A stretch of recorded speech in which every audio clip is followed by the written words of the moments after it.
time. Here's why. Clap along if you feel like a room without a roof. Clap along if you feel like happiness is the truth. Clap along if you know what happiness is to you. Clap along if you feel like that's what you want to do. Bring me down, can't nothing bring me down. The love is too high to bring me down. Can't nothing bring me down. I said, bring me down, can't nothing bring me down. The love is too high to bring me down. Can't nothing bring me down. I said, clap along if you feel like a room without a roof.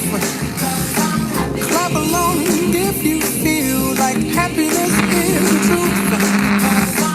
Clap along if you know what happiness is to you. Clap along if you feel like that's what you want to do. Clap along if you feel like a room without a roof. Clap along if you feel like happiness is the truth. Clap along if you know what happiness is to you. Clap along if you feel like that's what you want to do. Bring me down, can't nothing bring me down. The love is too high to bring me down. Can't nothing bring me down. I said, clap along if you feel like a room without a roof. Clap along if you feel like happiness is the truth. Clap along if you know what happiness is to you. Clap along if you feel like that's what you want to do.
Okay, so good morning, everyone, to our speakers and also to all of our participants from different schools or senior high schools in Davao City and across Soc Sargent.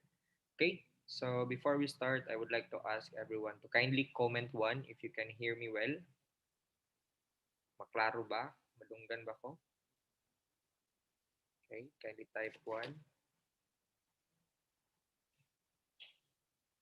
Okay, meron namang nag-comment ng one. So let me start the program.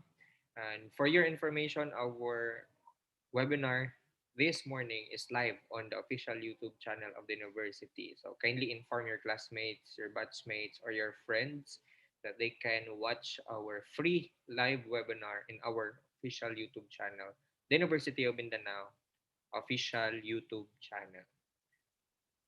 Okay, so without further ado, that has been the moment of silence for the invocation to be led by the University of Mindanao Choral and followed by the singing of the Philippine National Anthem.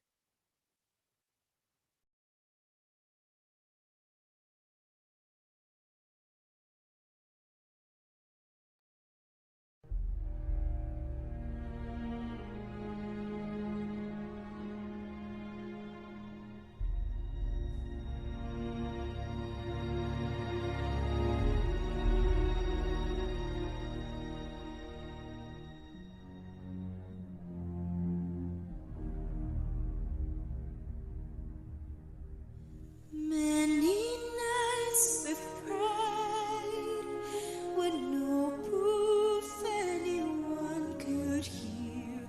In our hearts a hurtful sound we barely understood. Now we are not afraid, although we know there's much to fear. We walked the mountains long before we knew we could. There can be miracles when you believe. The Holy Spirit is hard to give. Who knows what miracles you can achieve when you believe somehow you will when you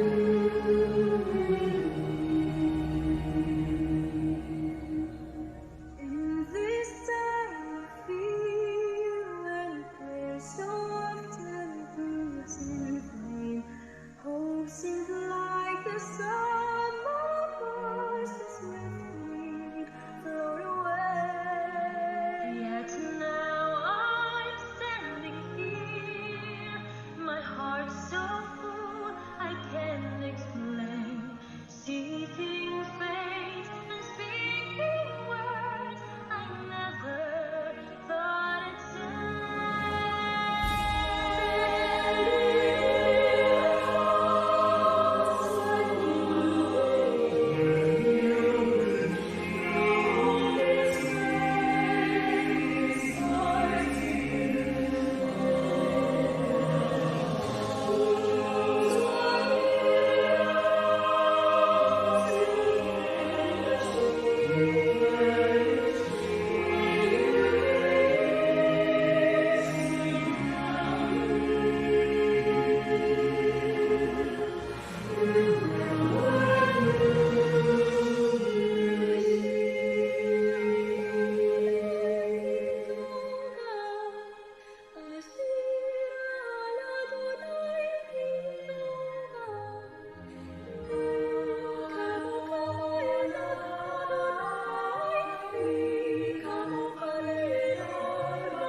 kayang magiliw, pero sa silanganan, alam ng puso, sa dibdib mo'y buhay.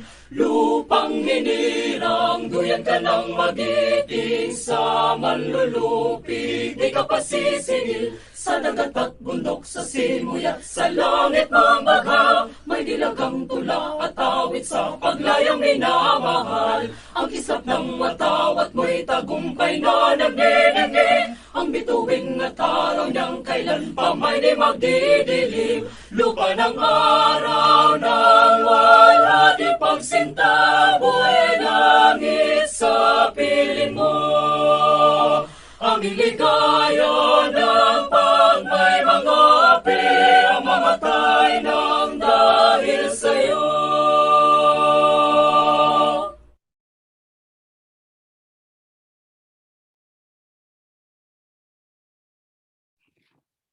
All right. So once again, good morning to all our participants here in the Zoom, and also to our viewers in the YouTube channel.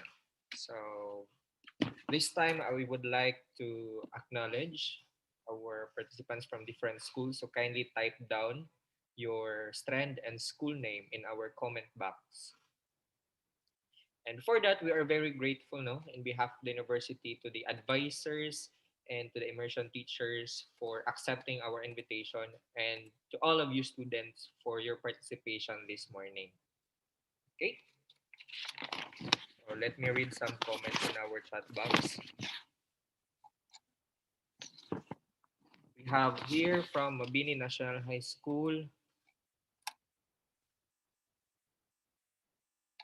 What about the others? I think we'll read now some comments in our YouTube channel.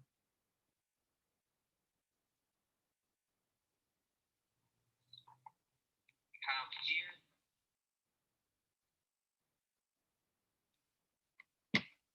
Okay, let me check first my audio. I think my problem, no?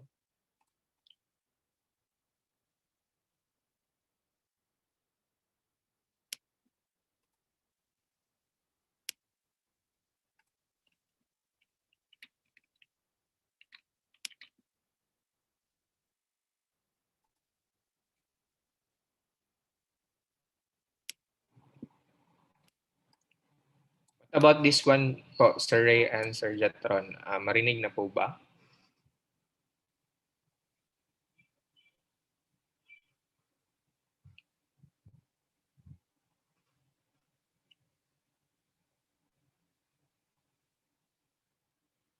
Okay. So we also have students from Bartolome, Luardo National High School, from Tarragona National High School of Davao Oriental. We have also from Pantukan National High School. We have here from our YouTube, Holy Cross of Babak. So we have participants from Igacos. Meron School of Lupon, and also Pantukan National High School. Carmen National High School. So to all of our participating schools, welcome to our webinar for our engineering programs.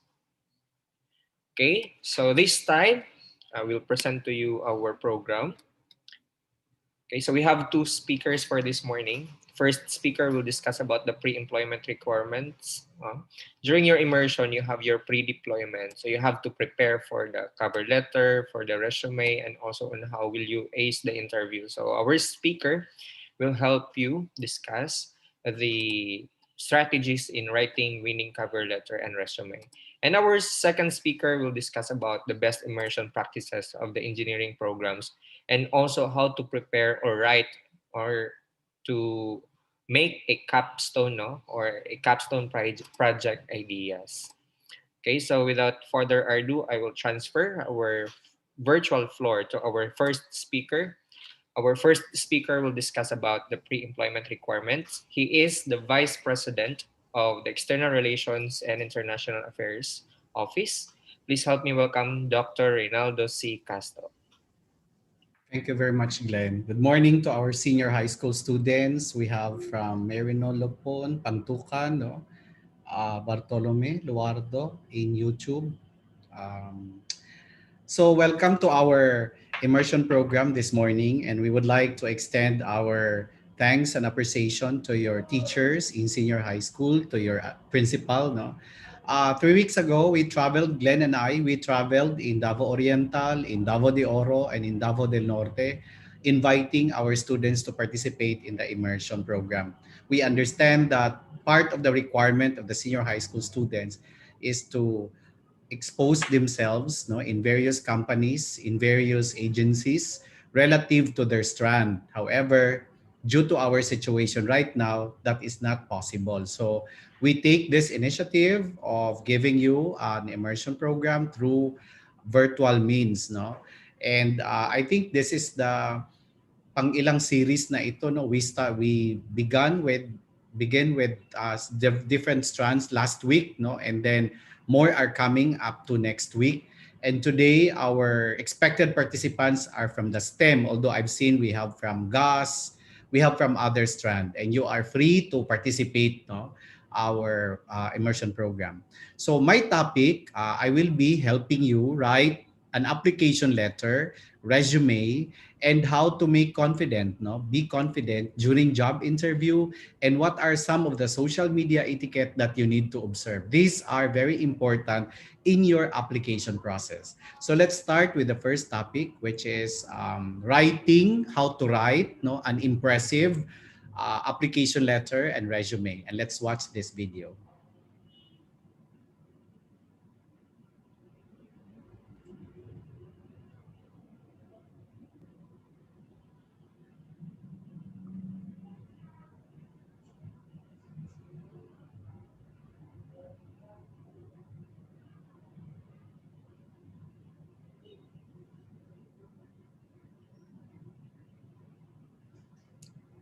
Sige, while waiting for our video, so we also invite students, no, that the video that we are going to play today are also posted in our official YouTube channel. So if you have classmates who missed the video, or if you want to again watch the video, you can subscribe and follow our official YouTube channel, and you can find there this video, including the session that we have today. So if you have classmates, for example, who are not able to join us in our webinar, live webinar today, you can tell them, no, and in fact, you can even watch the previous videos that we have, no. It's all there in our YouTube channel. So you can watch them, follow our YouTube channel, and including our official Facebook page, University of Mindanao.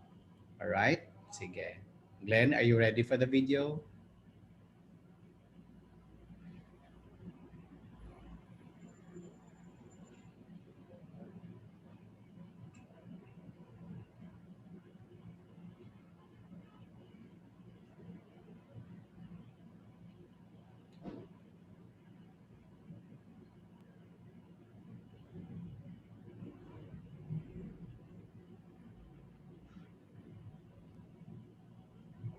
We have Pantukan. We also have Broken Shire of Turil, no? Camp General Emilio Aguinaldo. Where is Camp General Emilio Aguinaldo High School? Is it in Davao City? We have Bustamante National High School. Okay, there you go. Yes, Cavite ata yun.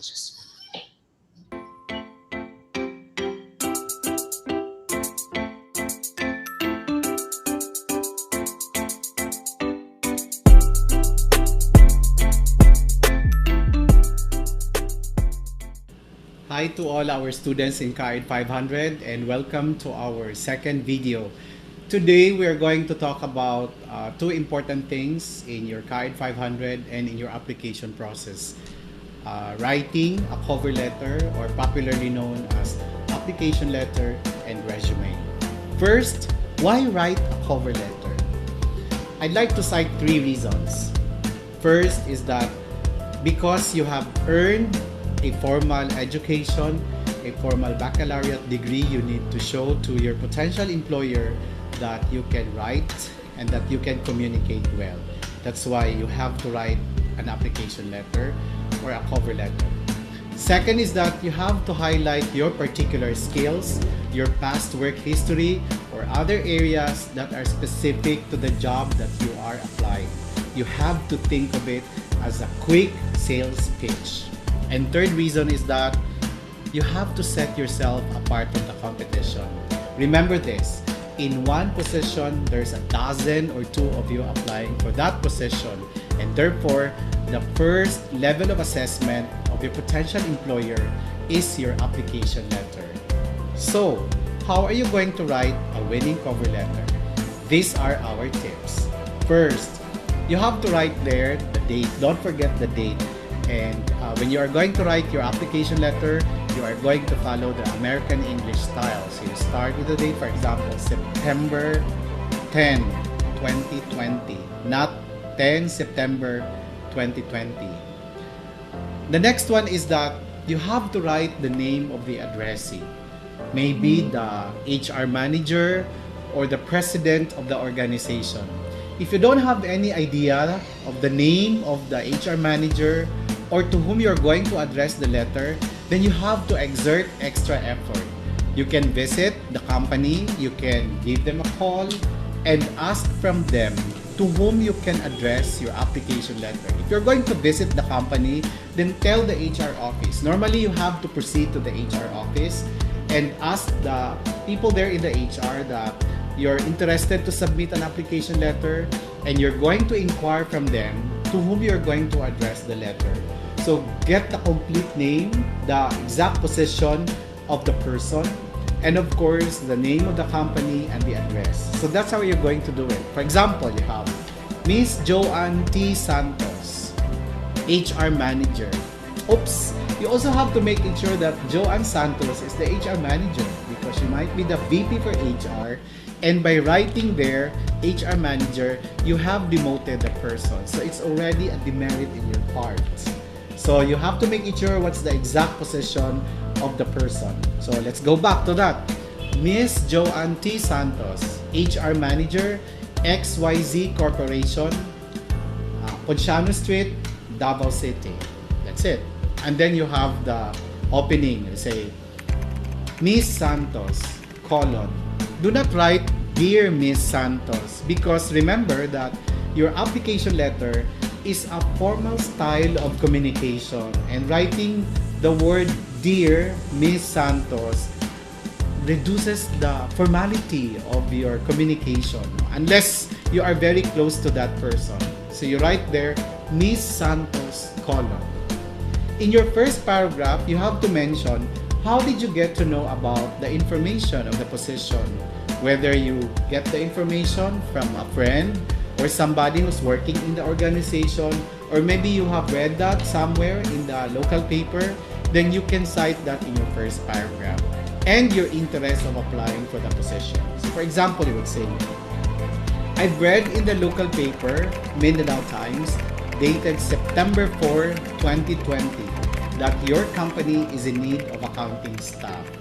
I wish to apply for the position. Alright? So you have there the information and your interest. Why is it's important that you cite the information? Because it's also significant to the company whether the promotion that they have had is working for them. And it's giving them an output. It's giving them effective promotion of their job opening. The second paragraph of your application letter, you can write there your experience. Two things, no? One is your work experience related to the position that you are applying. And second, what are the attributes, work attributes that you possess which you think are significant in the performance of the function. And in the third paragraph of your application letter, you can write there, you can open doors for further meet and greet of the HR or of the interviewer, because you cannot tell everything in your resume and in your application letter. So you can say there that I wish to share more of my qualifications at your most convenient time.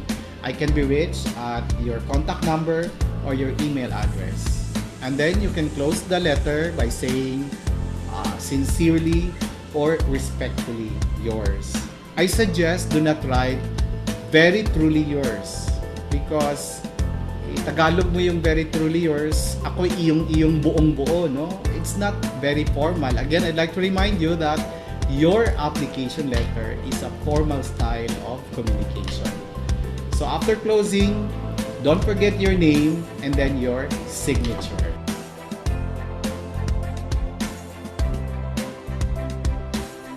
Voila! You have your winning cover letter.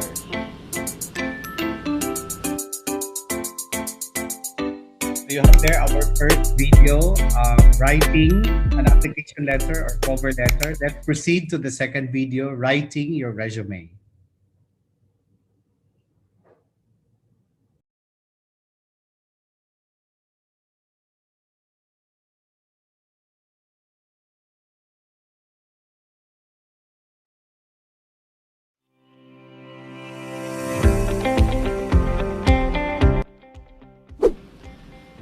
Last video, last discussion, we talk about how are you going to write a winning cover letter.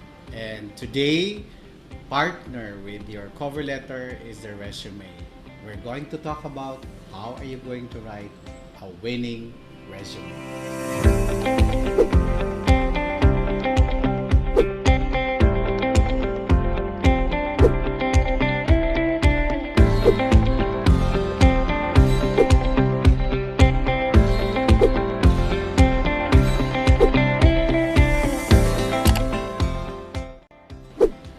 The resume is your personal brochure to market yourself. It should give your potential employer a quick view of what you can do for them. So for new graduates just like you can list your accomplishments in school. Do not worry about not having any accomplishments or work-related accomplishments. You can pick out those school accomplishments that show responsibility, reliability, cooperative spirit, and the like. That's why you have to make the most of your experience while you are still in the university. You can cite those experiences that you have with extra and co-curricular activities, your membership to various academic or non-academic student organizations. So what are the suggested format or tips in writing your resume? This is how are you going to do it. You start, of course, with the most important thing, followed by with the less important, and so on and so forth. So what you can start is you write your name, your full name, your address. You have to be specific in your address. You have to write there the street, house number, purok, and barangay. Why you have to be specific in your address? Because these potential companies of yours, they're going to make a background investigation, and one way of doing that is to visit your barangay or your residence. They're going to talk to your purok leader or to your barangay leaders. No? What are your participations, or are you really residents of that area? Then after you address, another important information that you have to provide there in your resume are your contact number and your email address. These two are important, especially in giving you feedback on the status of your application. And your companies, potential companies, they don't believe that you don't have any email address or contact number because we are in a generation of technology. So you really have to make sure that you have a functional email address and your contact number is really yours. The next one is you have to write a summary statement. A summary statement is a gist of who you are in terms of your potential to the company, in terms of what you can contribute to the company, in terms of your competence, whether you can perform to the function or not. So, two things. When you're going to write your summary statement, let's go back to the second paragraph of your application letter. I said that when you write your second paragraph in your application letter, there are two things that you are going to highlight there. One is your work-related experience, and the other one is the attributes. No? What are the attributes that you possess that are related to the performance of the function or the requirements of the position? So that's the summary statement.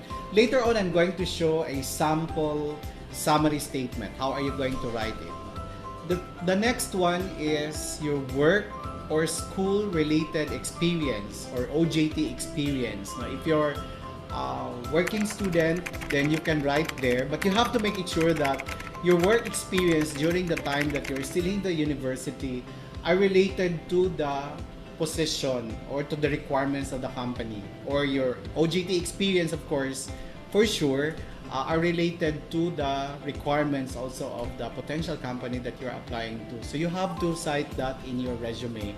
The other one is that what are the job responsibilities that you have had in your internship or in your OJT experience? And I think it's there in your OJT manual, the manual that your OJT coordinators are giving to you during the time that you have your OJT. So you can copy those and include that in your resume because those are specific assignments that you have had during your OJT. And the other one is your accomplishments or your recognitions or your achievements when you were in here in the university. If you have, for example, participation in a community extension, because it speaks about volunteerism, it speaks about you being a team player, no? And your exposure to other staff, that during the time that you're in the university, you're not just a plain student, but you also engage yourself to other or various or related activities that can at least bolster your experience, your qualification, and your competence. The last one is, of course, your education. So you see there's nothing there in your resume. You do not put anything that are not relevant to the position that you're applying to. No? There's nothing there that asks you about height, weight, and religion. That's why when you write your resume, you have to tailor fit the content of your resume based on, number one, on your competence, on your qualifications, on the things that you possess that you can offer to the company. And second, tailor fit the content of your resume based on the requirements of the company. That's why I suggest do not buy the ready-made biodata form that you can buy in the bookstore nor in store, because there are information that you may not be included, no, in your resume, and which are actually relevant to the position that you are applying to. So that's how you're going to write your resume. Remember this, in a gist, when you write your resume, 7 things that you have to remember, or you have to make it sure that these 7 things are there in your resume. Number 1, what can you do for me? When you write your resume, when you prepare your resume, you have to make it sure that this question is being answered in the content and substance of your resume. Second, do you have the skills I'm looking for? Third, where have you worked before? It's also important that you have to cite your work experience, the company that you had, your internship, your OJT, because aside from it was an opportunity for you to apply the learnings that you have learned from the university, for sure your work or internship experience have developed you have improved your soft skills, some of your soft skills. Like for example, work attitude skills, the ability for you to follow deadlines and instructions from the company, like wearing proper uniform, wearing an ID, coming to work on time, following the rules and regulations of the company. Those are very important stuff. Although sometimes we said that those are simple stuff, but those are very relevant stuff. Number 4, is your experience relevant to my needs? Number 5, do you have the right education and credentials? So you see, question number 4 and question number 5 are related to each other, which means that whether you have this experience or education and you're applying to a position that's quite different from the training and the experience that you have, give that to those people who have the relevant experience and training. Question number 6, what kind of person you are. So it's important that you also have to highlight your soft skills, your personal attributes. And last but not the least, where can I contact you? I overly emphasize the relevance of your email address and your contact number because, as I said, that whenever there's a need for you to report immediately or submit additional assigned documents or papers relevant to your application, this is the fastest way of the company telling you about those stuff. So I hope that with that information, you can start writing your resume.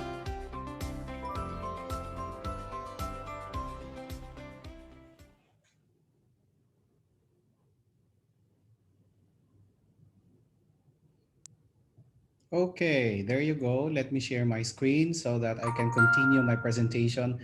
I think you have learned from the video that the one important thing or one purpose why you are going to write an application letter and resume is for you to proceed to the next stage, the next phase of your application process. Remember that application is a process, therefore you have to pass through several steps, several procedures. And first of that is you submitting those documents. For you to be able to proceed to the next, most likely the interview, is you have to write, you have to impress them based on the content of your application letter and of your resume. So after that, let's talk about the dreaded part of your application, which is interview. And if the purpose of the resume is for you to get an interview, no, for you to get a schedule for interview, the purpose of the interview is for you to get the job. The interview is the deciding factor. The interview is the basis of the hiring officer, of the interviewer, of who among the applicants are the most is the most deserving, no, to perform the task. That's why you have to do your best during the interview. Just like any beauty competition for that matter, like Miss Universe and Miss World, no, you notice that candidates have been through so many screening process, so many competitions, casual, evening gown, swimsuit, no. But the final and the deciding factor of the judges is the interview. So it's just like you applying a job. The interview is very important. And in fact, I would say that it's the most important, especially if you have reached that stage. All right. So how are you going to impress the interviewer, no, during your interview, job interview? First up is preparation is half the battle. You have to prepare for that occasion. You can prepare, why? Because for sure you will be informed ahead of time that that is the schedule of your interview, then therefore you can rehearse yourself, you can wear impressive clothes, no, an attire that is suitable for the occasion, and you can foresee what are the potential questions that will be raised during the interview. All right. Why is it that the interview is the deciding factor of this hiring officers, of these interviewers? Because you behaving during the interview is often seen as an indicator of how you will perform the job, whether you have confidence, whether you have prepared, no, whether you can speak, whether you can explain to the hiring officer the questions, particularly about your skills, knowledge, and competence in the performance of the job. We understand that our participants today are, most of you are STEM, no? And in fact, our next speaker is our faculty from the College of Engineering.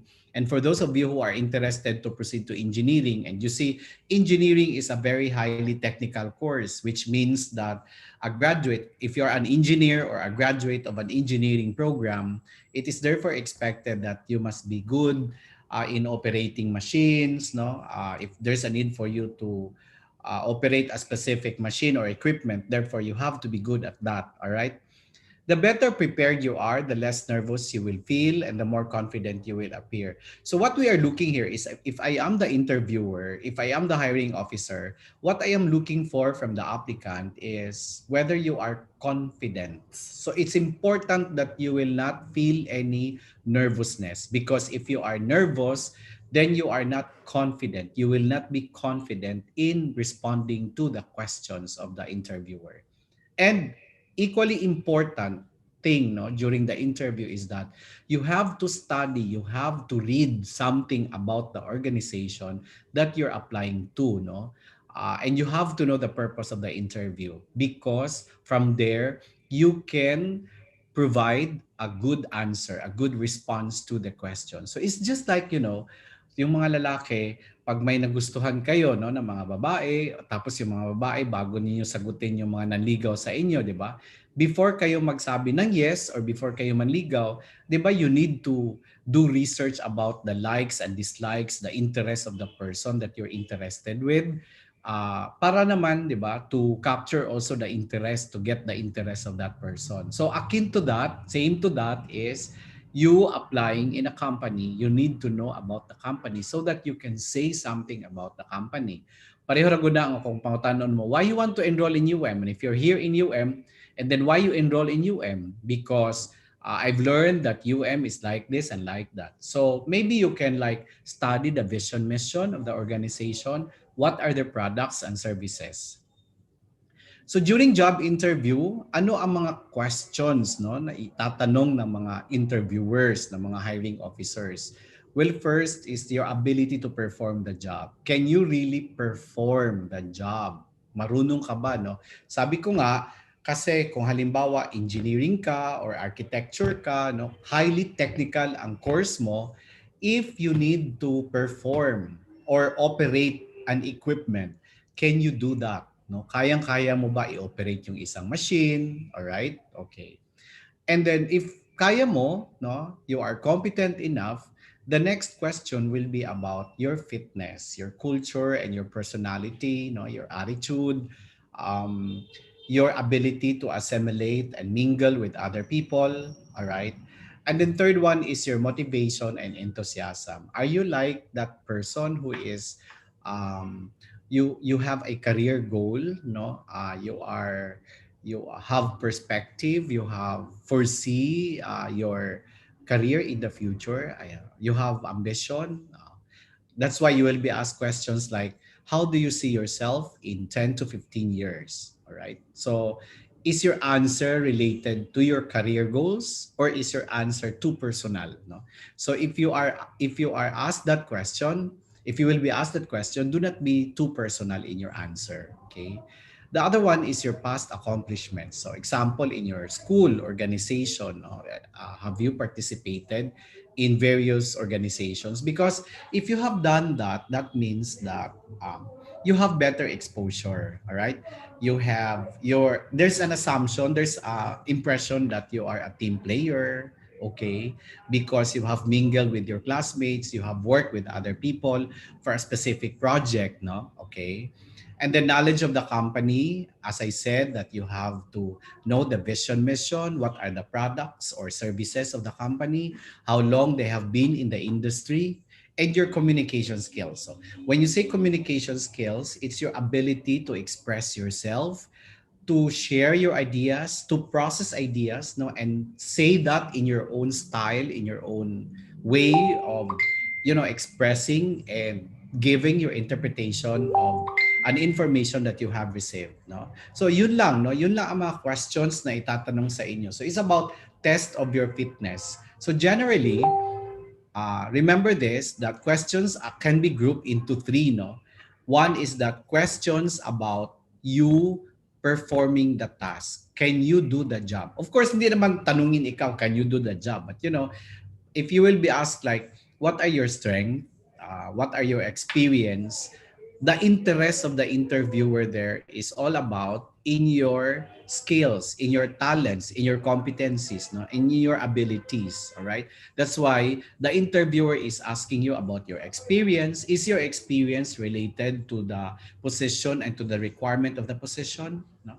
Will you do the job? The second question is that if you have the ability, if you have the talents, if you have the skills, then the next question is about your interest, your motivation, and your right values to work. So, will you do the job? No. For example, you will be asked if you will be hired, are you willing to be relocated? No, because you will be assigned to other places.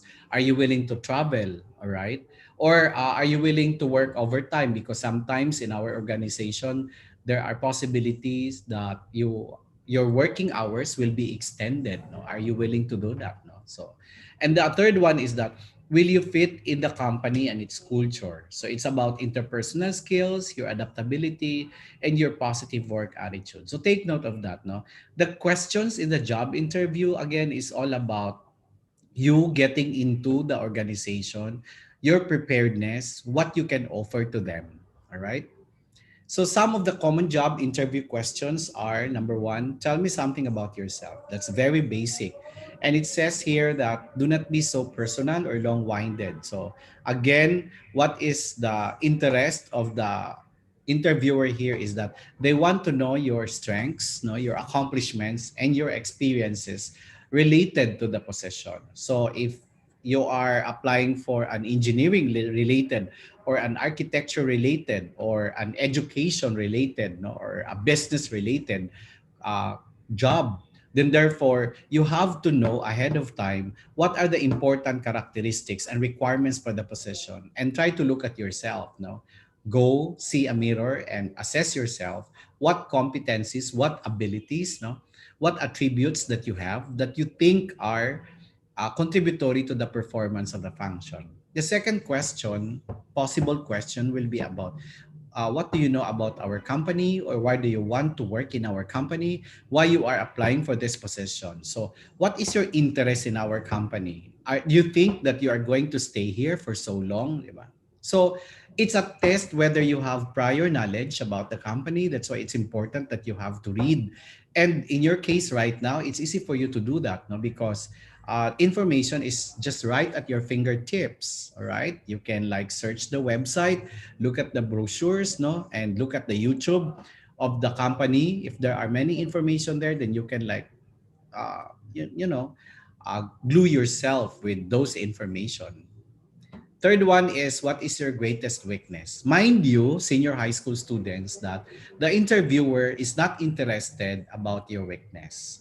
But why is it that the interviewer is asking you this question? Because if I am the interviewer, I will ask this question to you because I am interested of knowing whether you have the ability to overcome that weakness, no? And you also have the ability to recognize that you are not perfect, no, that you have a weakness. All right, no one is perfect, so it's not good for you to say that I don't have any weakness, no, I am successful of my endeavor because I believe that everything about me is so perfect. No, there is no such thing as that. If your answer is like that, you will be interpreted as an arrogant person. Okay, so they are looking for your ability to identify your weakness, to ability for you to acknowledge that you are not perfect, and how did you turn that weakness into something else, something positive, no? Paano 'yon? Halimbawa ako, I don't like to be stuck in a traffic, you know, especially in the morning. If I travel from my house going to the office, and kung ma-stuck ako sa traffic, maipit ako sa traffic, no, it will possibly ruin my entire day. I will not be very productive, ang mood ko masira na, no. Kaya ayaw ko talaga ma-stuck sa traffic. Kaya ang ginagawa ko, I travel early, no. I leave early from my house going to the office. So at least okay ako, 'di ba? Kung lunch naman or kung some other time of the day, ako na stuck sa traffic, wala na ako magawa noon. At least tapos na ako sa office. Alright? So yun. The question there is that you have the ability to acknowledge your weakness and how you turn that weakness into something positive, or how you acquire a strength, no, that out from that weakness of yours. Do you have any question for me? Okay. A job interview is not a one-way communication process. Therefore, you also have to raise question, no? Make that considered a job interview as a conversation, as a good conversation with the interviewer. So, because if I am an interviewer and you are not asking any question, it seems to me that you are not really interested of going to my company, working in my organization or in my agency, because you are not asking any question, no? Wala kang baon man lang na tanong para sa akin, di ba? So, magtanong kayo, anong posibleng tanong ninyo? Then probably you can ask, what are the career potentials, no? When can you make a follow-up of your application process, no? And then, because if you ask that question, like, when can you make a follow-up, it seems that you are really very interested of knowing the status of your application, all right? So meron ka talagang urge, meron ka talagang interest, no, na mag-work sa company, okay? So you ask question, do not let the interview ends without you asking any question, okay? What can you contribute most to our organization? Ay, contribute. Yung isip mo, contribute. Ngano mag-amot man, no? Nga naaman ko diri kay mag-apply man unta ko, di ba? So, no, it's not contribute. I mean, it's not amot. But you know, what can you offer to us? Because we are looking for someone who can help us. Then what do you possess that you can offer to us? No, what can you help us, no, in our business, in our product, in our services? No, so what you can do is that you highlight your experience, no, and your potentials, your characteristics that are relevant to the job. No, that's what you can do. All right. There's a survey here. I'm almost done. There's a survey here done sa mga PMAP, no, yung mga managers, personal managers. Ang personal managers association, ang members noon, sila yung mga representative ng company at sila yung mga nag-i-interview at nag-hire ng mga applicants. So, tinanong sila kung ano yung mga most common interview mistakes ng mga applicants. So, I'm sharing this to you so that you can avoid this and take note of this so that when you have the time, no, when you are, it's your time to be interviewed, then you have to take note of this and avoid all these mistakes. No, one, topping the list is answering cell phone or texting. Don't do that. No, dressing inappropriately. That's why you have to invest in a nice attire during interview. And if you proceed to college, and then here in the University of Mindanao, we have a course, we have a separate teaching you how to dress appropriately during job interview or during your application.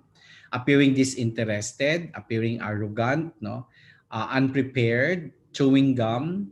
Well, we understand sometimes that applicants do chew gum, no, because it's their way of managing their emotion, their tension, and the like.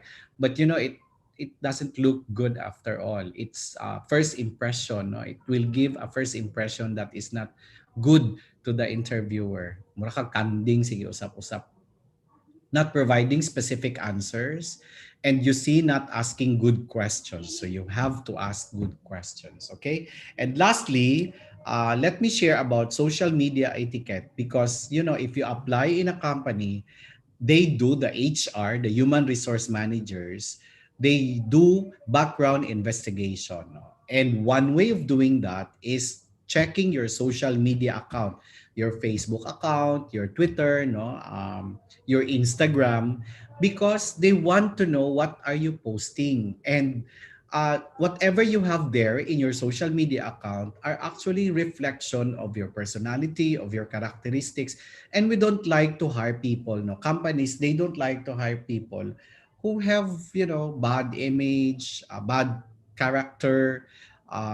You have your good moral character, ano ba yan, GMRC, good moral and right conduct, no, subject. I do not know if you have that, no, because it is expected that once nakapagtapos na kayo ng eskwela, ano kayo, educated kayo, and that you are very careful in your words and in your language. No? So these are the things that you need to observe. One is that writing negative posts.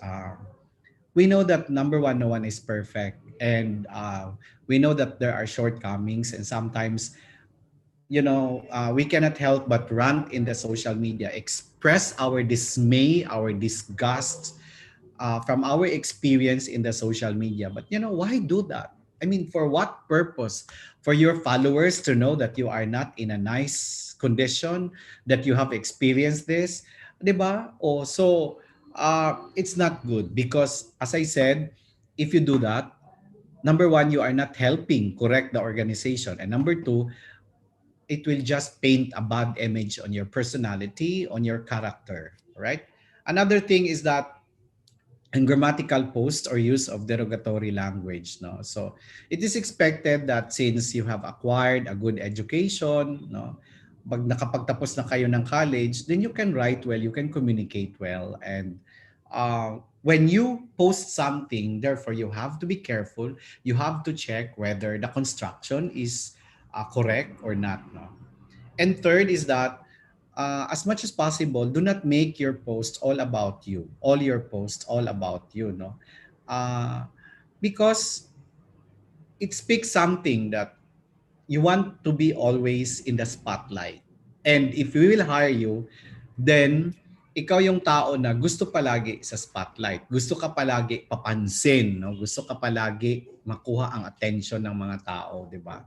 Because it can be seen in your social media. So what you can do if you are making some posts, then probably you can make a comment about the series that you have watched, no? Make some review about it, the books that you have read, 'di ba? Kasi iba mayroong impression ako sa totoo lang, no, kung ako ang hiring officer at nakapag-graduate ka ng eskwela, no, ng isang course, mayroong impression na ganun no, na dapat okay ka, marunong ka magsulat, no? Iba ka sa lahat, no? Okay? So make yourself different from the rest. All right? So I think that's all. Um you continue to follow us in our YouTube channel, in our Facebook page. And after this, I think Glenn will facilitate for some exercise. That's it. Thank you very much. And we hope to see you no, in the University of Mindanao in the coming school year. Keep safe, everyone. Thank you very much. Thank you, Sir Ray.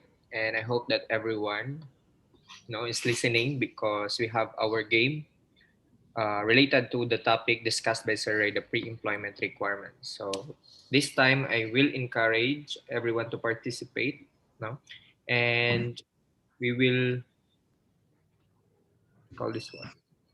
We will select 5 winners. For our top 5, will receive rewards and gifts from the University of Mindanao.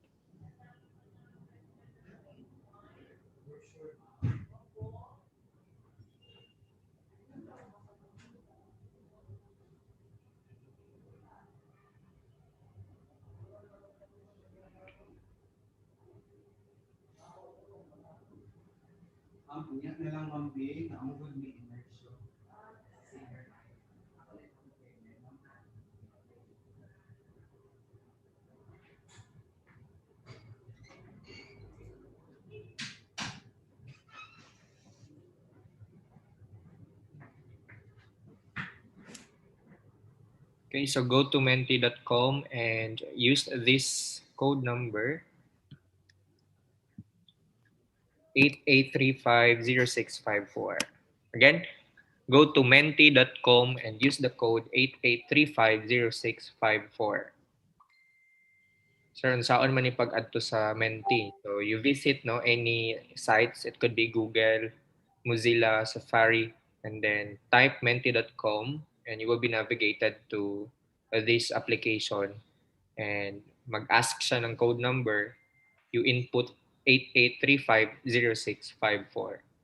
Okay? After that, mag-ask ng username. Kindly use your first name and then slash school name. Don't forget to include your school name so that you will be the school will be recognized.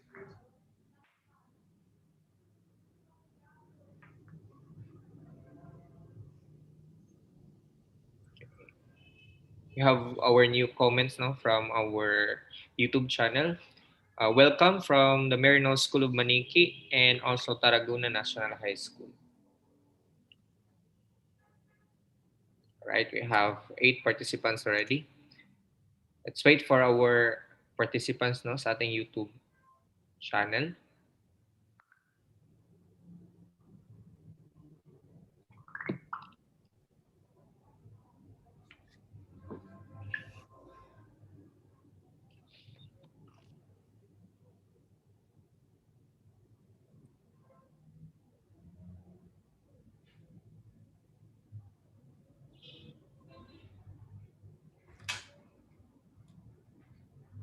We will start in 30 seconds.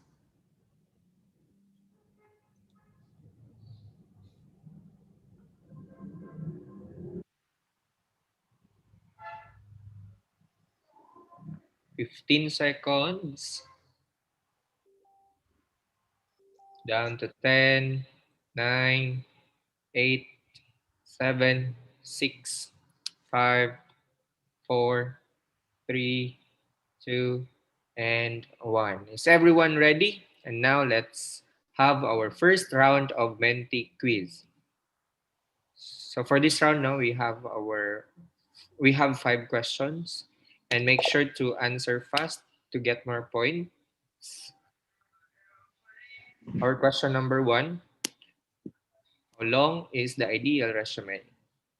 1 to 2 pages, 4 to 5 pages, or it depends on the job you're applying.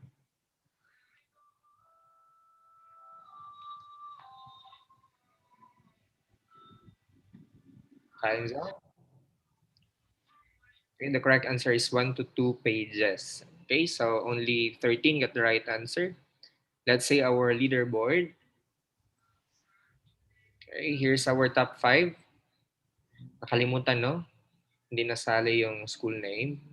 However, our top 1 is Rod Licera, followed by Lovely, Crimea, Christian, and Gervin.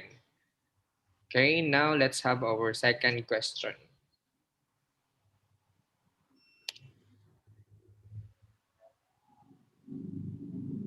The objective of the resume is for the applicant to get hired. True or false?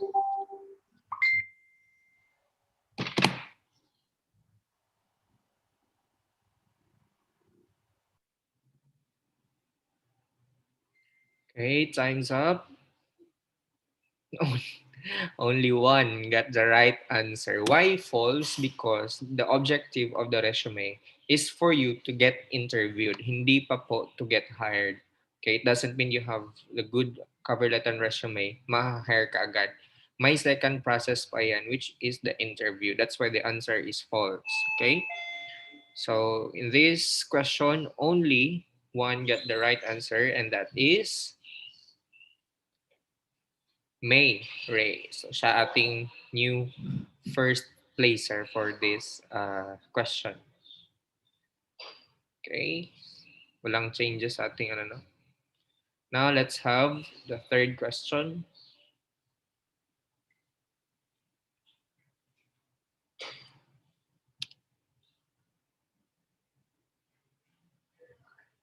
The best applicant gets the job. True or false?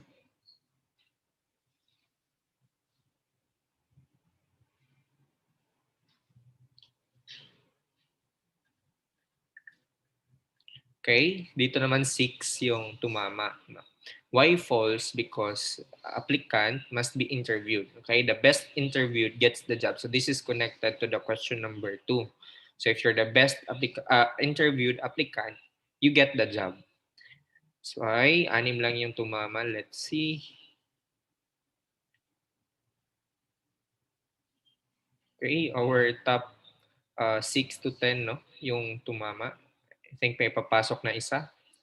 Our new top 1 is Gervin of Pantukan National High School, followed by May Ray, and also Princess from Pantukan, Christian, and Croc.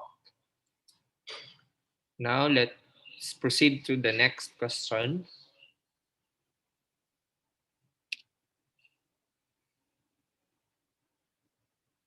Which of the following should not be in your resume? Contact number, education, or height and religion?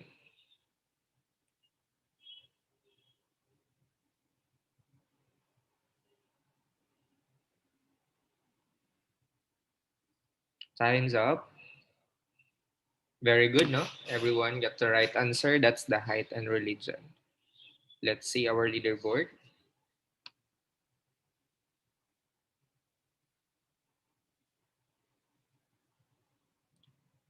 I think the fastest is Mary, but still in the top is Gervin of Pantukan National High School.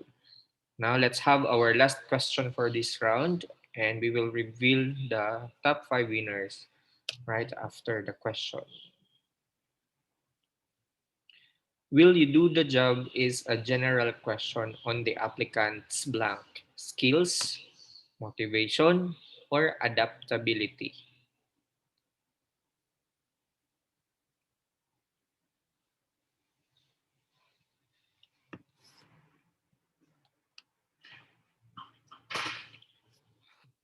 Only one get the right answer because the question is will you do the job? It's about your willingness. So kung ang tanong naman about willingness, it's a question of motivation. So only one got the right answer. So yung skills, ito yung can you do the job? Yan yung highest, no? Sino kaya yung tumama? So, si Gervin yung panalo for this round.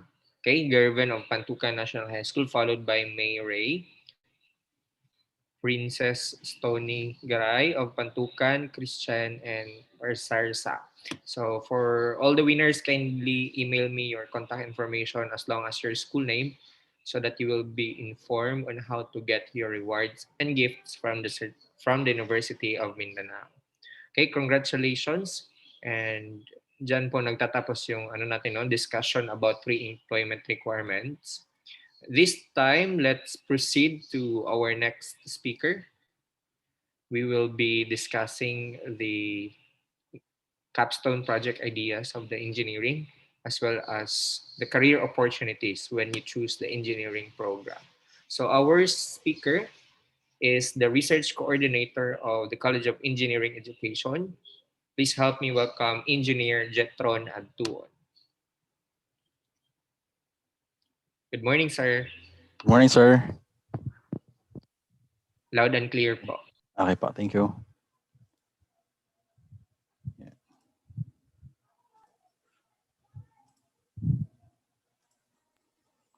Okay, sir, can you see the shared screen? Yes, sir. All right, thank you, sir. Okay, good morning, everyone. Good morning, students. Good morning, Sir Ray and Sir Glenn. So we are now on our STEM na immersion webinar. So my topic will focus on capstone project ideas. So allow me to share with you how we do this one in engineering education.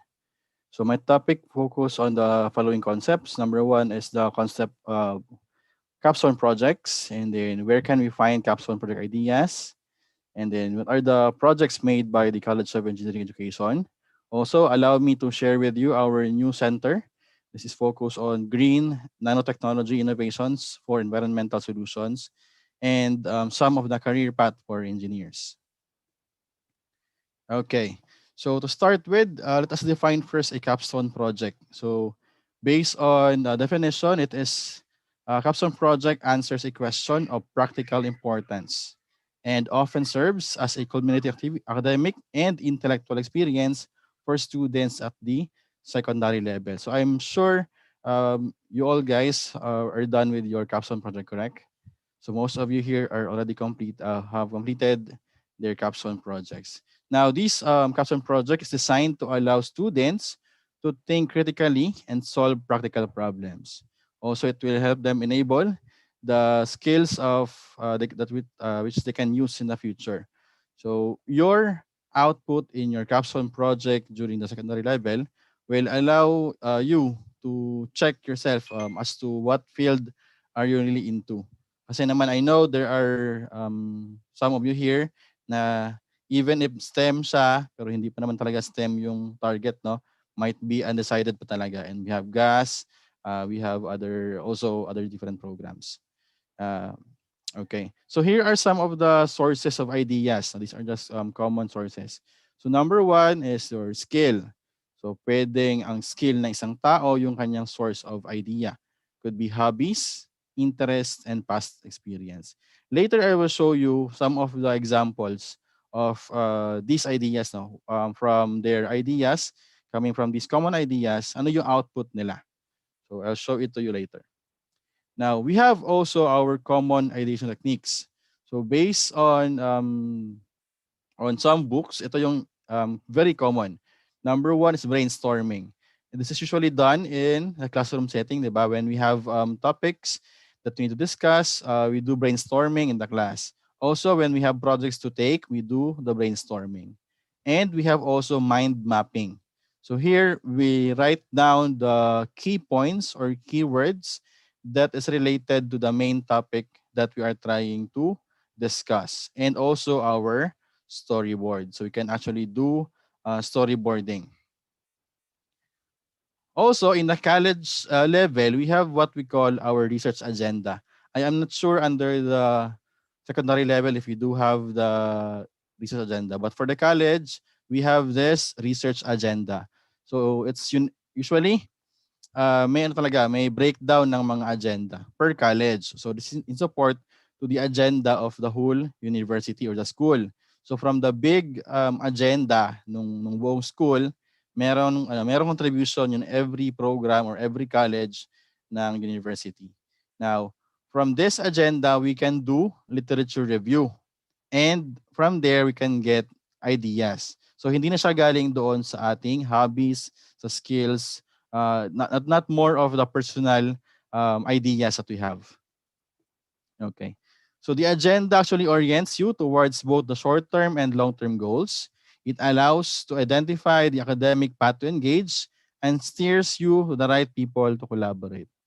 So what are these agenda? Example, um, right? Okay, I think I lost a slide here. So the agenda actually covers the topics individually per program. Usually, we do this one in the engineering per program. So we have 5 points in our agenda. We have energy, we have agriculture, we have technology, we have ano pa yung ibang topic doon? It's more on the construction industry for our civil engineering and discovery of materials for our chemical engineering. So nawala yung sa slide ko. All right. Now from those research agenda, we can go into the checking of different ideas from different sources. So we can go into the internet. So hindi lang doon sa ating techniques na meron, we can actually enhance it through the use of the internet. We can go on the websites like ResearchGate, Google Scholar, and from elsewhere. These are just few of the sources of ideas. Um, by doing this one, you can extend now our information. No? Hindi na siya maging limited to what you know or what your classmates or your teacher knows. It's more of it's more of idea coming from all over the world. So we will combine now our ideation technique, yung common ideation technique like brainstorming, mind mapping, storyboarding, together with the idea coming from the internet. Okay. Also, for us to make things simple, we have this software coming from Elsevier. So it's actually available for download over the internet. Just visit www.mendeley.com. You can download the software and have your account created. So in Mendeley, we can actually go directly into the keywords that we have. So I will show you later after my last part siguro yung paano gamitin yung Mendeley. And then, if we have already different topics na nabasa, we can write it down into a particular matrix. So what this matrix is what we call our literature review matrix. Under this matrix, we have different components. No? For one study or one research output, we break this down into different parts. We get the authors, may column siya for the authors. The next, the title of the study, the publication, the year, the objectives, the theory applied, the methods, and the knowledge gap. Now, how can we start from this papers, no, or studies? We can actually simply check on the knowledge gap. So this is the component, yung last part na ito, will be the motivation now for us to do further research or develop further capstone projects. So from here, we can check if this the problem or the gap of knowledge of one study, like this one, example ito, for smart motorcycle security system, yung gap ng study niya or the missing information in the study is answered already by other studies also. So you can check, you can connect each study kung meron na bang solution yung problem ng isa, was it solved by another study? Parang ganon. Now, upon connecting those studies, we can check if saan doon or which one of the studies might be available for a new capstone project or a new research project. Okay. From there also, we can start working on dealing with the technical matters of the subject. Okay. So let me share with you, let me put out first my Mendeley. So in Mendeley kasi, madali na lang siya. Sabi ko nga, keywords na lang, no? So example, you have yung isa dito, I'll show you later, yung example na project. This is focused on bicycle. Okay? We all know na nung pag nagka-pandemic and then nagluwag yung mga quarantine natin, so we have already an increase in the number of cyclists. Okay? Yung, di ba, we can already find a lot of people na gumagamit ng bisikleta kasi ayaw nila na maraming kasabay, especially for public na transport kasi nga delikado yung situation. Okay. So example, let me change my shared screen. Right. Okay. So this is now the Mendeley. Okay, oops. Yan siya. You can download this one from mendeley.com and then create your account. Now, as I mentioned kanina, keywords na example, bicycle. Let us try. Okay, we go into the literature search and check for bicycle. Okay. So listed here are topics or studies conducted that focuses on bicycles. Example to number 1. The bicycle train travelers in the Netherlands, personal profiles and travel choices. You can also do like this one. A review of history, development, design, and research of electric bicycles. So ilan lang yan sa lahat ng mga topics dyan. Now, from these different studies, we can already start writing down the matrix. So example ito, number 1 mo ito, then we have this one, number 2, 3, 4, until the very last topic that you wanted to read and might be able na maging part siya. So usually you group the topic based on the focus niya. Example, number 1, agriculture. Okay. When we speak of agriculture kasi marami siyang field. We can go directly into the pure agriculture. We can also have technology and agriculture. O usually yung ating IoT or the Internet of Things. So you want agriculture in it's IoT in agriculture. Okay. So these are studies involving Internet of Things for agriculture. As I've checked kanina sa mga comments doon sa chat and with the YouTube na live. So we have people from Pantukan, from Davao, Davao del Norte, no? Usually yung yung major nila doon na contribution is more on agriculture kasi. So maybe you can deal with this one. So you can create capstone projects involving agriculture. Ito, smart farming IoT in agriculture. I actually have one study, an ongoing study, which is focused on backyard agriculture. It's more on backyard farming siya, but it's more of a controlled environment. So kasi we are foreseeing na baka pagdating na panahon, we will have lesser land for agriculture.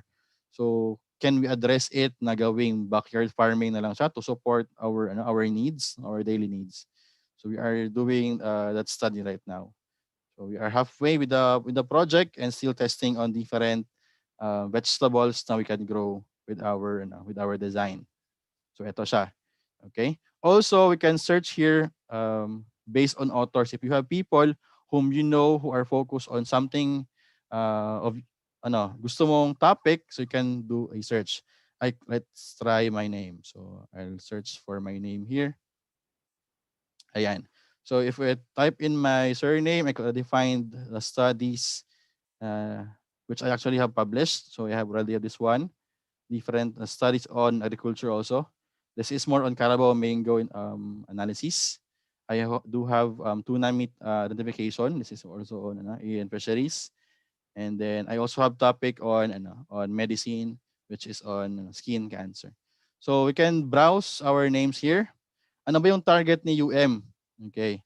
In terms of capstone project and ideas, UM's target is for us to publish our studies in the international na publications.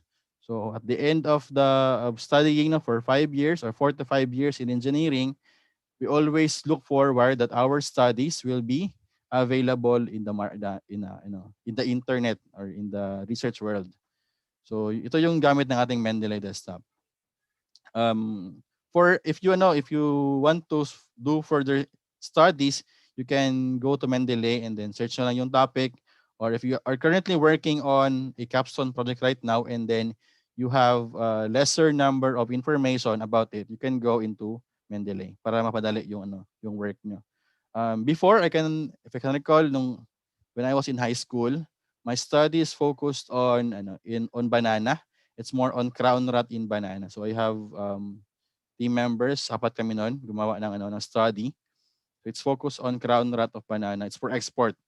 And then yung sa amin lang is actually a mixture of other extract nung mga plants around us. So actually maganda yung output niya, but we weren't able to compete on the regional level na competition kasi nga delayed yung pagkatapos ng study. But now if you want to go further, if you want to make use of that study, yung study nyo ngayon, if you want to enhance it, you can go to Mendeley, look for other information about the study, and might be later on when you go to college, you can make that one as your thesis. So ito lang yung example niya. Right? So have this one downloaded na lang over the internet. Okay. Now, going back to my slides. Okay. So ito yun na. Create a matrix. You can have these components here as part of the breakdown ng mga columns ninyo. And then fill in each component with the content na nabasa ninyo. Okay? Next. Ayan. So here are some of the projects that we have under the College of Engineering. So you will see ito. We have our own ethyl alcohol. So we are actually producing our own rubbing alcohol through the leadership of Dr. Jose Lawagon. We also have, we were able to compete also on Shell Eco Marathon. So later I will show you a video on Shell Eco Marathon. So this year lang, hindi siya nakapag-compete kasi nga may pandemic. So they have their online activities naman but not on the racetrack. And then we have also published papers. Later I will show you the latest publications that we have. Okay. So, yan. This is the group, no, ito, the 2018. But actually, before pa 2018, we have already teams who were able to compete on the Shell Eco Marathon. I done research last 2019. We have 14 different schools in the Philippines na nag-compete sa international arena, and UM is one of the schools. So actually, I think it was in Malaysia yung huling competition ng Shell. So this is headed by Dr. Crescencio P. Hinobiagan Jr. and also with Engineer Randy Angelia. So itong team na ito composed of different programs in the engineering na discipline. So we have from mechanical, computer, electrical, and also we have from electronics and other pa na field namin. All right. So ito yung sinabi ko kanina, bicycle. So if you're interested on bicycle, this group already created a bicycle speed shifter. If you have your mountain bike right now or your road bike, this is actually a good project that you can actually be a part of. No, you can actually try to develop this one also. You can create your own. But this group already filed for patent, so waiting na lang nung kanilang result. So this is a bicycle speed shifter.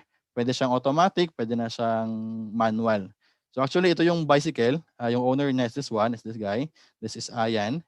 So he actually uses this one every day. Gamit yung kanyang device na ginawa. Okay? And then we have this one. This is the automated chessboard. So this was done by the students, Daniel, John, Abner, and John Randall, together with advisor, Engineer Gregorio. So actually, this guy here is the president of the University of Mindanao. This is Sir Willie Torres. So actually, he tested this one, yung device natin, in one of the international conference na ginawa doon sa university. So he tried how to use this one. So ito siya, it's more on electronic na. So lahat dati you take down what move was done, anong item yung na-move or anong component siya. Ito siya, it will record everything. Okay? This got 100% na accuracy na kanyang moves. And then this one my teams. This is the Coleoptera receiver in support with our center that focused on Coleoptera research. So if you're familiar na mga bakukang, okay, mo na ang ilang ginastadihan dali.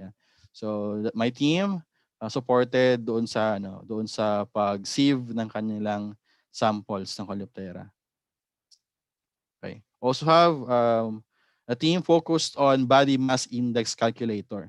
This project was actually created because of a problem.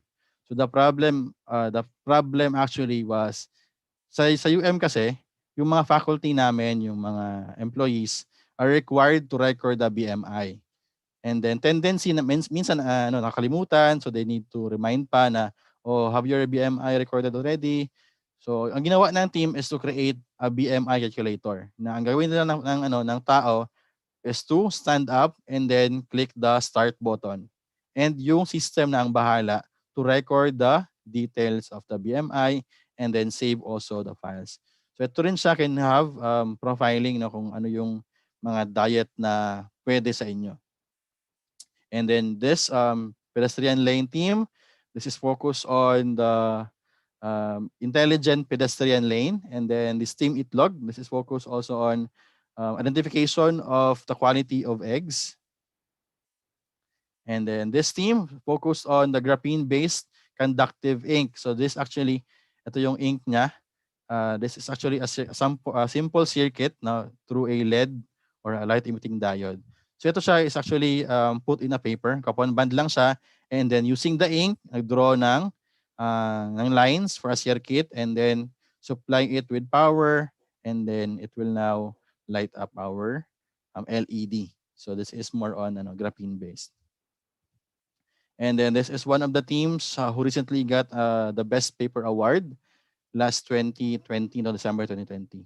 This is focused naman on the identification of sweetness nung ating pomelo and other citrus fruits. So ilagay mo lang yung pomelo dyan. After a few minutes, it can detect kung gaano ka-sweet yung ating citrus fruit.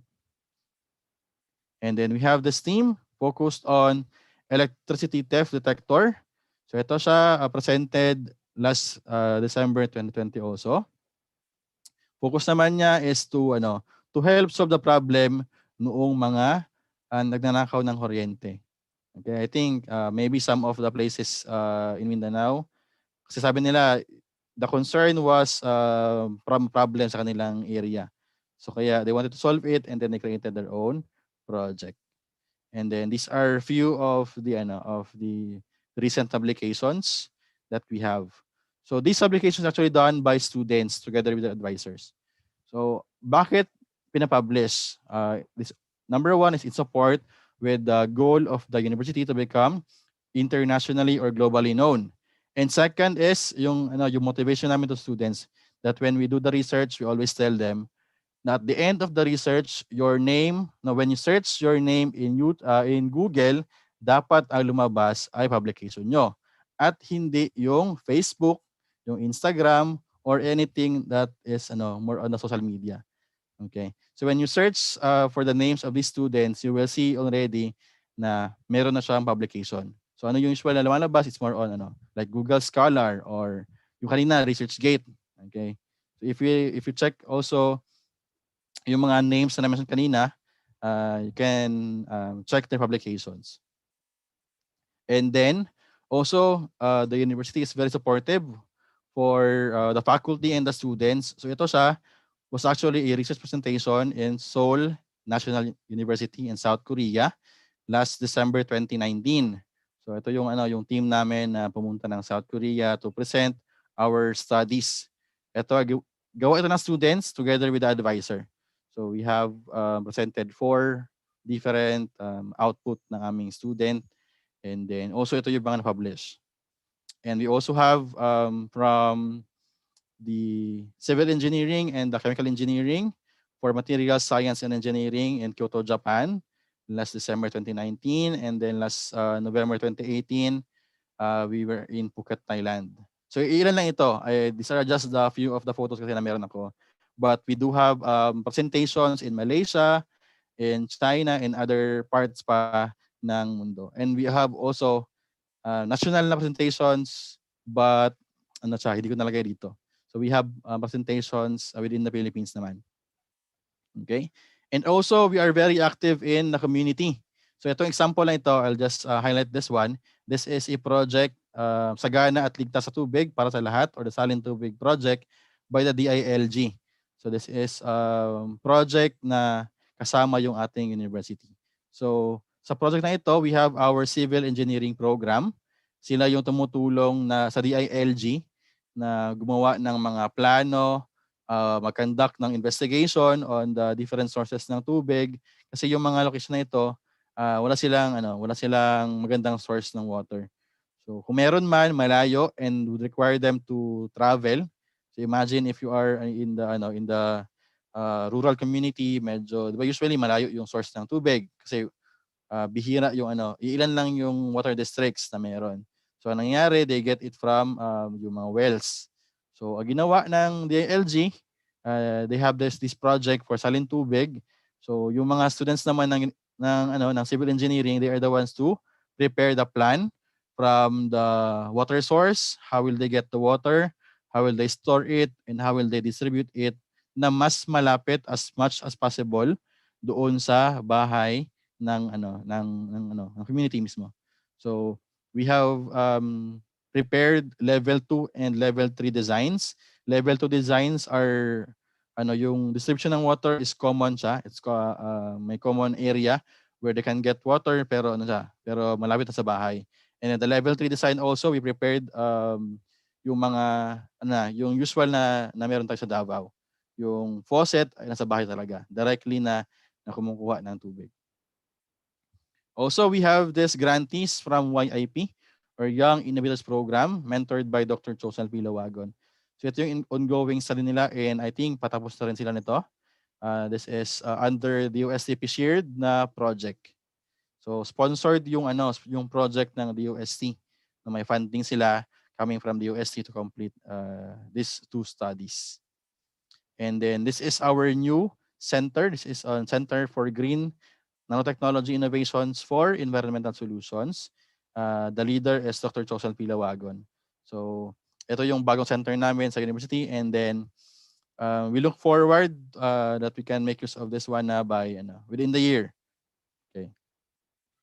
And also we're able to acquire under the center yung aming updated na mga equipment. So before kasi we do the testing outside university. So ngayon mas madali na yung testing kasi it can be done within the university.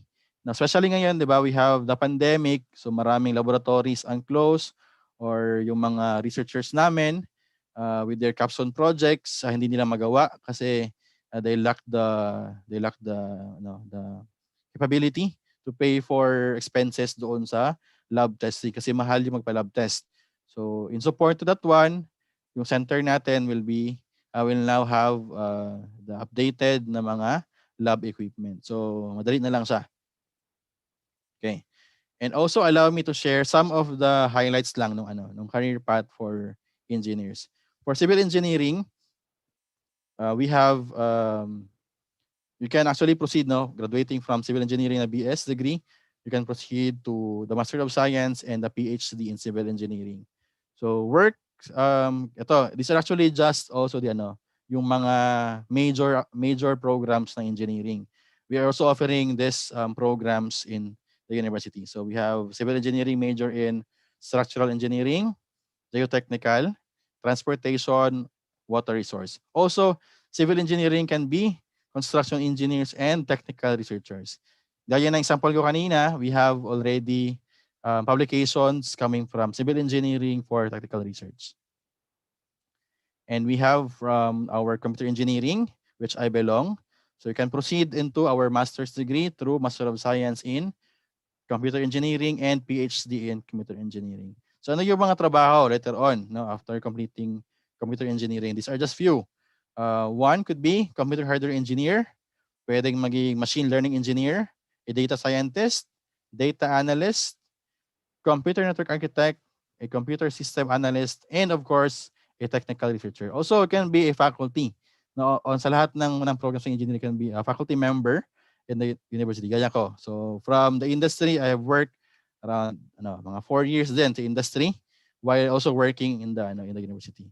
So ngayon, I'm already full-time with the university and doing some research works. And then we have our electronics engineering.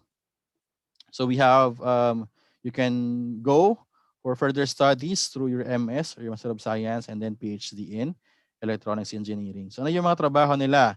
These are just few. We have communications engineer, electronics engineer, desktop support engineer, electronics design and development engineer, system control engineer, and technical researcher. So yung sa electronics naman, they can proceed into the yung mga IC design na development. And then we have electrical engineering, proceeding also to the MS and the PhD degrees. So ano yung work na pwede or ano yung work later on? So you can have electrical controls engineer, electrical design engineer, electrical project engineer. It could be an instrumentation and electrical reliability engineer. Could be a power systems engineer and a technical researcher. Also from the chemical engineering, now you can proceed also to your MS and PhD degrees. And then some of the jobs that you can have could be materials engineer, a biotechnologist, nuclear engineer, product or process development scientist, petroleum engineer, and a technical researcher. Okay. Also, we have in the university our mechanical engineering. So you can proceed after completing your BS degree, you can proceed to your MS and your PhD degrees. Some works or some jobs here, we have automation engineer, a design engineer, instrumentation engineer, research and development engineer, mechanical engineer, and a technical researcher. So ilan lang yan, but actually marami pang job offers talaga when you have an engineering discipline. And of course, these are some of the mentioned are actually entry level na mga na jobs. So meron pa siyang yung mga mas mataas na levels. Okay? If you want to go further, checking on ano yung mga activities ng College of Engineering, you can browse through Facebook, through Twitter, Instagram, and through the website of our university. So dito sa Facebook and Facebook, Instagram, and Twitter, dito yung mga updates namin. We are actually having a lot of activities here. Just recently, we had awarding of our mga honor students, yung mga dean's lister ng school year na ito. Okay? And then that would be all for my presentation. But before I end, also allow me to share this video. For those who went early kanina to log in early, they were able to see this one, but allow me to share it again. This is a video for our Team UM nung Shell Eco Marathon. Okay. So this video here, actually combination ito ng mechanical, electronics, electrical, and other programs ng engineering namin. Okay. Let me play.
happens to you. Don't waste your time.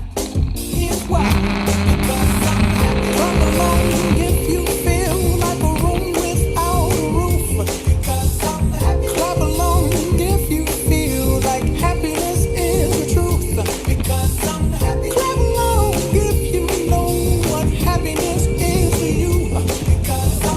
Clap along if you feel like that's what you want to do. Bring me down, can't none bring me down. The love is too high. Bring me down, can't none bring me down. I said, bring me down, can't none bring me down. The love is too high. Bring me down, can't none bring me down. I said, clap along if you feel like a room without a roof. Clap along if you feel like happiness is the truth. Clap along if you know what happiness is to you. Clap along if you feel like that's what you want to do. Clap along if you feel like a room without a roof. Clap along if you feel like happiness is the truth. Clap along if you know what happiness is to you. Clap along if you feel like that's what you want to do.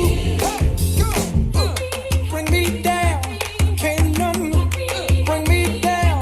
Your love is too high. Bring me down, can't none bring me down. I said, clap along if you feel like a room without a roof.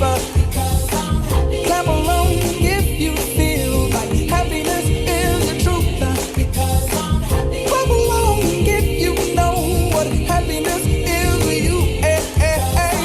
Clap along if you feel like that's what you want to do. Clap along if you feel like a room without a roof. Clap along if you feel like happiness is the truth. Clap along if you know what happiness is to you. Clap along if you feel like.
Ayan, thank you very much, Sir Glenn, for the time po na binigay niyo sa akin to share the Okay. College of Engineering. Also, sir, thank you so much no for your. I think this is your fourth time Yes, in sir, for time na po. participating in your live webinar. So thank you so much, Sir Jetron, for sharing the project, capstone project ideas to our aspiring future engineers. And this moment, I guess everyone is excited for our next set of game.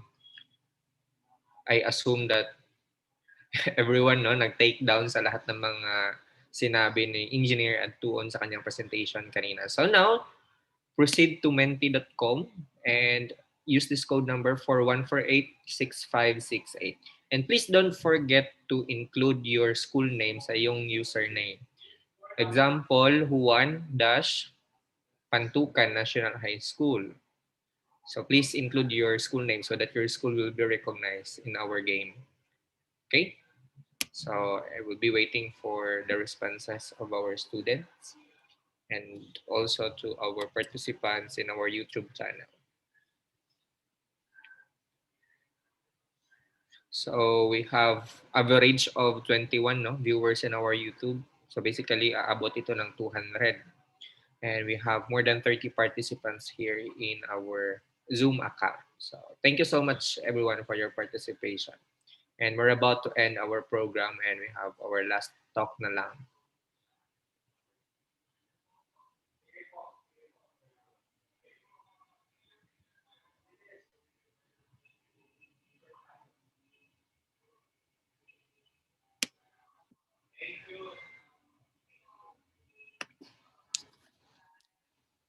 I have 19, 20. We'll start in 30 seconds.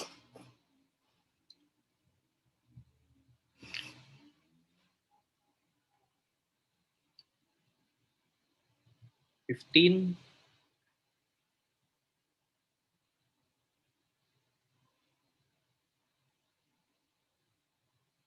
10, 9, 8, 7, 6, 5, 4, 3, 2, and 1. I guess everyone is ready now for our second set of Menti game. So now let's start. Make sure to answer fast to get more points. Our question number 1, in the literature review matrix, which portion contains the discussion of how the project was done? In the literature review matrix, which portion contains the discussion of how the project was done?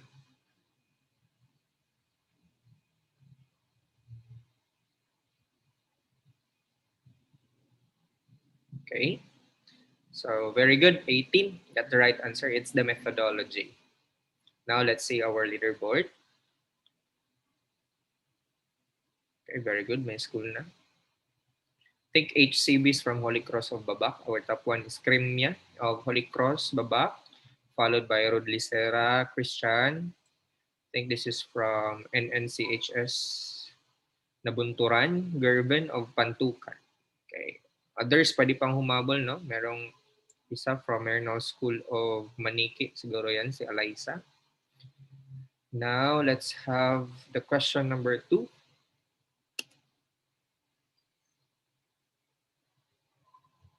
What portion of the literature review matrix helps us formulate a new idea? Objectives, theory applied, or knowledge gap?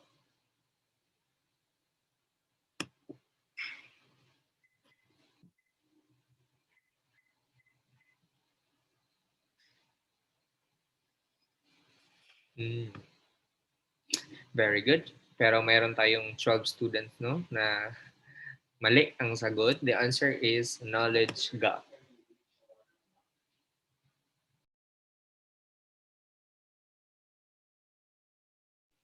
This is our new set no of top 5. I think may bago from Pantukan National High School and followed by Christian of Tarragona National High School, Jasmerl of Bartolome Luardo, John Dave of CGEAHS, and the Catalyst Charles. Okay, let's proceed to our third question.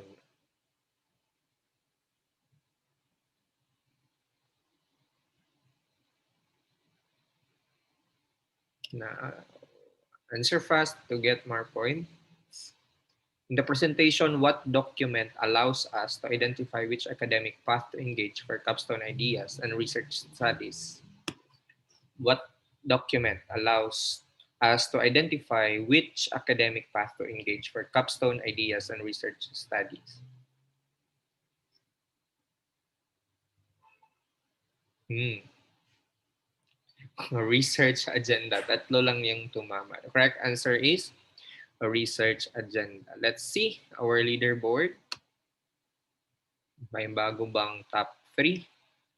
I think so. Our new top 1 is the Catalyst Charles, followed by Gervin, Christian, Jasmer, and John Day. Now let's have our fourth question. This is about our speaker and also about the program of the engineering.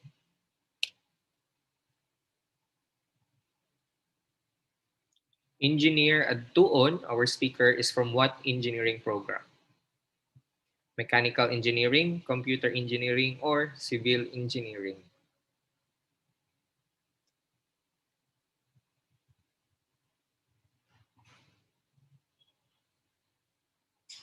Time's up.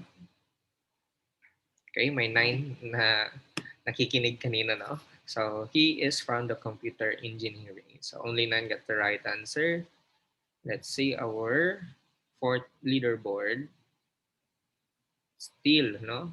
Tumama si Catalyst Charles, followed by Jasmerl of Bartolome Luardo. Eleanor, may Holy Trinity College para tayo, no? Lawrence Tormis of Mernal School of Lupon, and Crimea of Holy Cross Babak. Siya yung ating fastest of this question. Now, let's have the last question. And we will reveal right after this the top 5 winners for this round. College of Engineering is the premier engineering school in the region. True or false?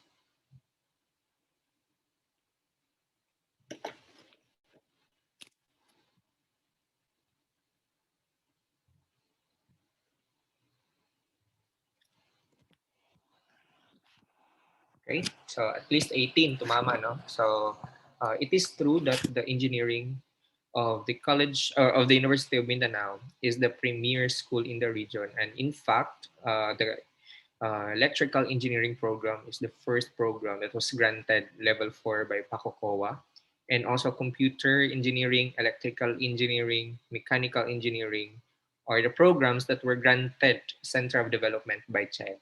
Okay, so meron tayong 18 students na tumama. Let's see our final leaderboard. Think fastest pa rin si ano no, from si Adrian pala from Del Monte National High School. But still our winner, the Catalyst Charles, followed by Jasmer Bartolome Luardo, Eleanor of Holy Trinity College, Crimea of Holy Cross Babak, and the other one is part of the top 5. So kindly email me your contact information as well your school name so that you will be instructed on how to claim your prizes. Once again, congratulations everyone, and thank you so much, sir, engineer Adtuon, for your time and for your effort in sharing knowledge about capstone project ideas. Now we are down to our last talk. This is about the University of Mindanao. I know that some of you are planning to enroll in UM. So I will give you some information on how to enroll and what are the courses offering of the university and why there are a lot of students enrolled in UM. Ano ba yung mga reason, no? So here, let me present to you. So the University of Mindanao is first in leadership education, and in fact, we are offering quality, affordable, and open education to all. So in terms of quality education, as you all know, we are the leading private institutions. We have received various of certifications and recognitions from different accrediting bodies and institutions now. So number 1 here is the Philippine Quality Award. As what you can see in the picture now, our president and the president of the Philippines. Our president received this award. This is the highest recognition given to any institution or industries in the Philippines. Another is is second in terms of the number of accredited programs in the Philippines. Second kami. We are next to University of Santo Tomas. So, yun, no, kapag pipiliin nyo yung engineering programs ng UM, these are at least level 3 accredited ng mga programs. Another is we are an ISO 9001 2015 certified, so you can assure that we will be giving you quality. And also, our programs from engineering are Philippine Technological Council accredited, and some of our programs are centers of development, like the computer, mechanical, and the electrical engineering programs. Another reason why you need to choose UM is the flexibility of our schedule. So this is the main reason why UM has more than 25,000 students. This is for main campus lang.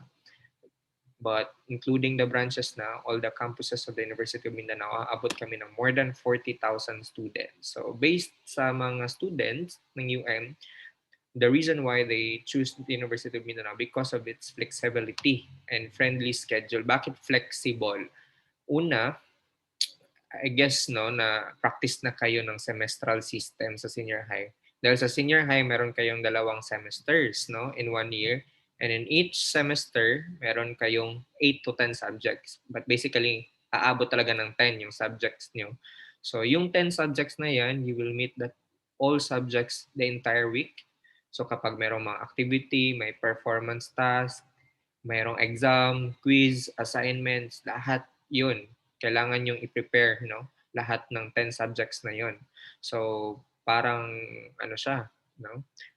Puno na yung mga utak niyo sa kaka-prepare for that 10 subjects. But in UM, what we did, may twist kami sa aming semestral system. What we did is, hinati namin siya into 2 terms. So, in one sem, in each semester, we divide that one into 2 terms. So, yung system na mayroon kayo dyan sa senior high na in one sem mayroong 5 months and in one sem mayroong 10 subjects, we divide that one into 2 terms. So, ibig sabihin, each term has 2.5 months. Mayroong 2.5 months since we divide the 5 months into 2. Then yung 10 subjects nyo or yung 8 to 10 subjects nyo, divide namin siya into 2. Ibig sabihin, may 4 na subjects per term. So, 4 na subjects sa first term. Then, kapag tapos na si first term, tapos na din kayo sa 4 na subjects. Yung remaining 4 subjects na lang sa second term. So, why it is friendly? Because you will only meet those 4 subjects the entire week, the entire term. And those 4 subjects are equivalent to at least 4 hours. So meaning, you will only spend 4 hours a day. And you can use your other time, if you want to find a job, if you have other priorities every day, then you can still enroll in the University of Mindanao. Why friendly ulit siya? Number 2, because you can choose among the 3 sessions of the university. Pwede kayo sa morning, since 4 hours lang yung allotted time. So why not choose morning for 4 hours? If hindi ka morning person, you can choose afternoon. If may trabaho ka sa morning and afternoon, you can choose evening. So ganun po ka-flexible si UM and ka-friendly yung schedule.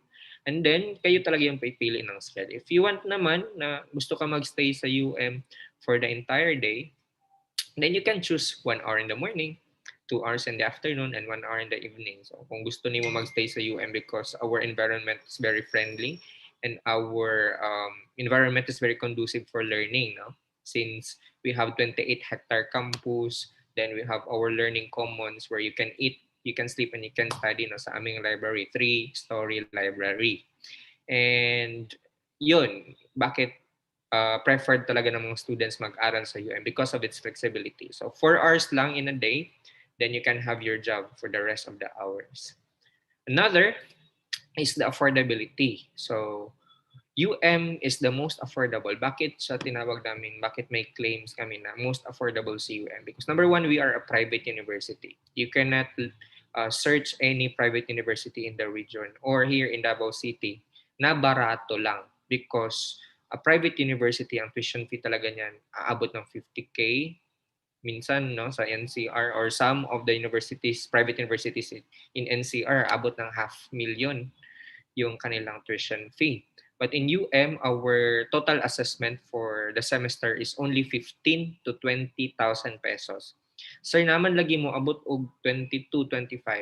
Moabot lang na siya gingan ng amount if ang inyong program na ay mga laboratories. Like for engineering, naman mga laboratories. Pero dili yun na siya musaka pag 23,000. Musaka man siya 25,000 if ang inyong program is related to medical courses like nursing, medtech, pharmacy, and nutritional dietetics. But I can assure you nga, dili pod mo kapangita og medical schools nga nag-offer ani nga mga programs nga 25K lang ang tuition fee because that programs are very expensive and siguro 50,000 ang pinakabarato per sem no for that programs. But in UM, 25K lang.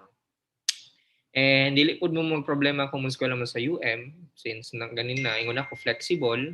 So why look for a job para makasupport sa inyong pag-eskwela.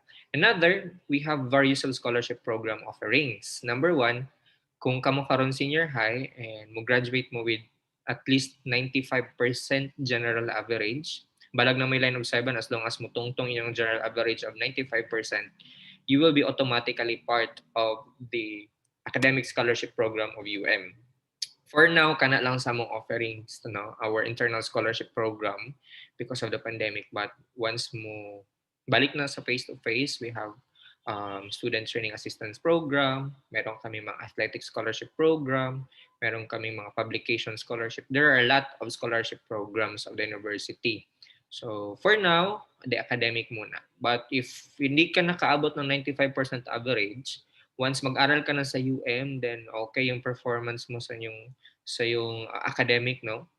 Then aabot siya sa at least 90, siguro 85 general average, 90 general average. Meron din kaming additional academic scholarship program for you. Meron kaming tatlong categories. First category, that's 100%.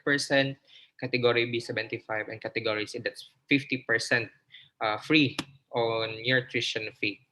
So, ganun. But aside from internal scholarship, meron naman kami mga partner agencies like the government, the CHED, other private industries, no, where you can apply for that scholarship program. So pwede doon. And sa CHED naman yung Unifast, paano kayo mag-avail ng Unifast? Hindi naman siya hassle sa part nyo, no? You will just enroll in UM. Once enroll na ka sa UM isubmit tanang list of students nga nag-enroll sa CHED, then si CHED mamili among all the students in the university for the Unifast. Ug kani si Unifast, 30,000 per sem. No? So for 1 year, equivalent to 60K. So halos lapas pa siya sa tuition or total assessment ni UM. So ang may tabuan na, refund sa inyo for your allowance. Okay?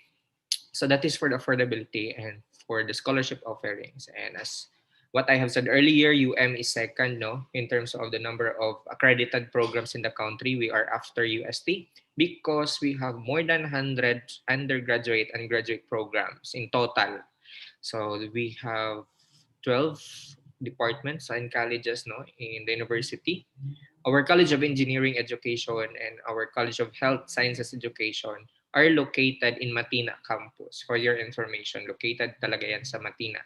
Ang meron lang kami dito sa Bolton is the College of Business Administration Education, College of Law, and the Senior High School. And another reason why you need to choose UM because we have this learning management system where you can use, no, during your study in the university. Since we are still in the pandemic, we are pure online. However, we have two modes of classes: the synchronous, where you will meet with your professors virtually, and asynchronous, where offline siya, no? You answer all the activities in the learning management system or in our LMS, and the advantage because you can learn anywhere. So wherever you are, as long as naka-internet connection, you can pursue your education in the university. And hindi siya purely module. So dito, you can picture out kung ano talaga yung topic sa ating module, no? Or anong topic sa ating mga materials because i-discuss yan ni teacher sa'yo at least twice, no, a week. So merong mga meetings. Itong learning management system, integrated na lahat. All the quizzes, assignments, exams, activities nandito na. So you don't need na si mama mo, si papa mo magpunta pa ng school para pumila to get the module because everything is there na in our learning management system and it is part sa binabayaran nyo. Okay? Another is we are open education university. It means that we don't have, no, i-highlight ko yan, wala kaming entrance exam. All of our programs, no, wala kaming entrance exam. Pwede kayong mag-enroll sa lahat ng programs namin without entrance exam. We don't also have school uniform because we're practicing the international standard. Because if you do research, no, sa mga schools abroad and even the universities and colleges in NCR in Manila, wala po silang school uniform. Since flexible yung schedule namin, if you have your job, you can go immediately to the campus, no, para mag-aral. Or if you have this type na mag-enjoy ng yung OOTD, then you can go to UM. So you don't need to uh, prepare your uniform every night, no? Magplansa pa ka, tapos pag ting-ulan, magkapoy kag sigig. Ingat sa imong uniform para dili malapukan. So you can wear anything kung asa ka comfortable o kung asa ka confident. So nga na kanindot si UM. Okay? Then UM is the home of top-notchers for the span of 5 years, no? Since 2014 until the year before ng pandemic, we have more than 120 top-notchers, including our engineering programs. Marami kami top-notchers sa engineering. And makikita niyo naman siguro na yung mga students na nasa picture are very happy because they receive incentives from our university president. So ganyan po. Particularly for engineering, if you will top the board exam, lalo na kapag top 1, you will receive up to 1 million pesos. Okay? So, sa mga aspiring dyan na mga engineers, so you can study in UM and you have the chance to win or to receive 1 million pesos from our university president. As long as kasali ka sa top 10, hindi man 1 million yung ibang places, but still you will receive, no, big amount of money from our university president. So I think yun lang, pero may quiz pa tayo, no? But let me leave this message for you that you can be assured that choosing University of Mindanao will be the best decision you will ever make. And try to experience our quality, affordable, and open education. So again, let's have our last set of game. So kindly visit menti.com. Again, punta tayo sa Menti.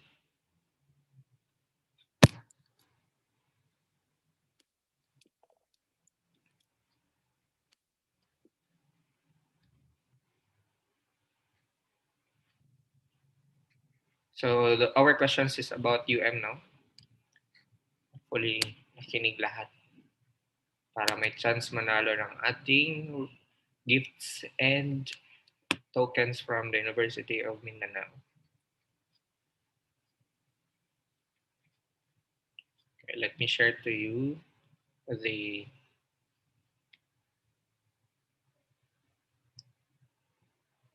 okay.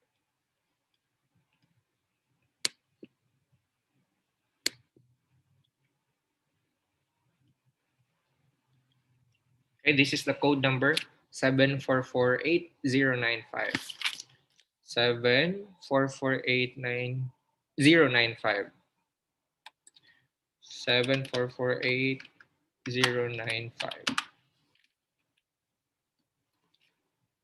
Don't forget to include your school name, no? Para ma-recognize. 7448095.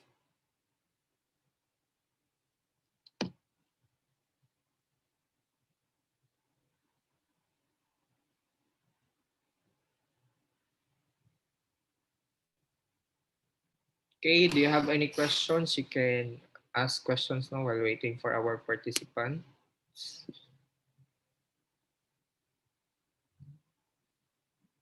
Okay, message from Mary. Thank you po, Engineer Adtuon, for imparting your knowledge. So, thank you so much, good Engineer Adtuon, for your time. No? I think our students are enjoying the menti.com. So, we will start in 30 seconds.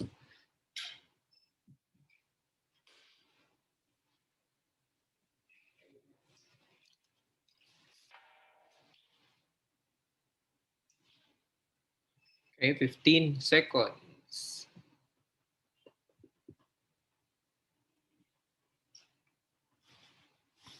10, 9, 8, 7, 6, 5, 4, 3, 2, and time's up. So, everyone, are you ready? Welcome to our final round of the game. Wala na, nawala isa. Pabalikon sa nato sa kadit. Okay, na si Rose. First question. Answer fast to get more points. UM offers quality, affordable, and blank education.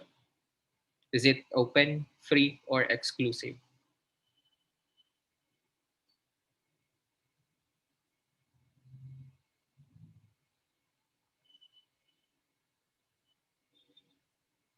Time's up. Okay, 20 no? Ang tumama. So we are offering open education to everyone. So regardless of the status of your grade, as long as graduate ka ng senior high, we do not filter kung sino lang makakapasok. As long as you want to pursue your higher education in UM, you are welcome, or you are very welcome. So let's see our leaderboard. We have Archie, no? However, hindi nag-follow ng instruction si Archie, hindi na-include yung school name. But still, our fastest is Archie. We have second, Mary of Bartolome Arluardo, Chandy of Marinol School of Maniki or Marinol School of Manay ba siya? Lovely Niel Ibanez of LVHS, Sasha, our top 5. Now let's have our second question.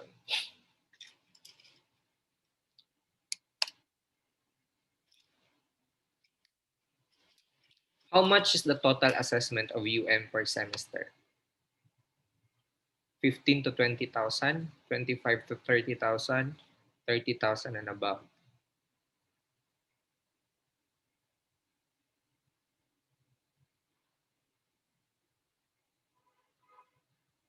Signs up? Okay, mayroong 25 to 30. Hindi po dyan naabot si UM no, ng 25 to 30. Dito lang po kami sa 15 to 20,000 per sem. And yung down payment namin for during the enrollment is only 1,750. That is deductible na sa inyong total assessment. Again, 1,750.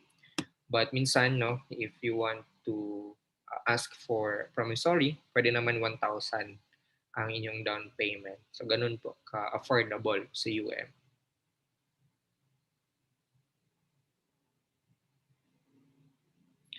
Okay, I think may bago tayong top 1. Bakit nawala si Archie? We have Chandy of Marinol School of Maniki, Christian L. Casilao, Mayray of Bartolome Arluardo, Raybert of Mabini National High School, and Jasmer of Bartolome. Okay, our top 1 kanina nasa top 10. Si the Catalyst Charles. Our third question. UM has how many terms in one sem? 3 terms, 2 terms, or 4 terms? Everyone has voted. Okay, 8 and get the answer. Get the answer correctly. Okay, so very good. No, in one sem, meron kaming 2 terms. Yun yung hinati into 2, yung 8 subjects. Hinati din yung 5 months into 2 terms. Kaya meron lang 4 na subjects each term. Kaya siya very flexible and friendly. So imagine, 4 hours lang mo. So, unsan yung buhaton, no? For the rest of 20 hours, why not look for a job? No? Para mas makatabang mo, then makapalit po mo sa inyong gusto diri sa Davao. No? Chandy still our top 1, followed by Mary, Christian, Casilao, Raybert, and Jasmer. Now, let's have our fourth question.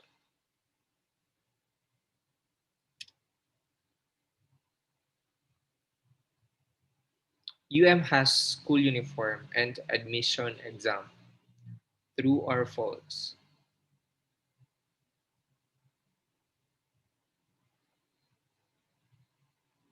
Everyone has voted. Okay, 23. Get the answer correctly. So we don't have school uniform.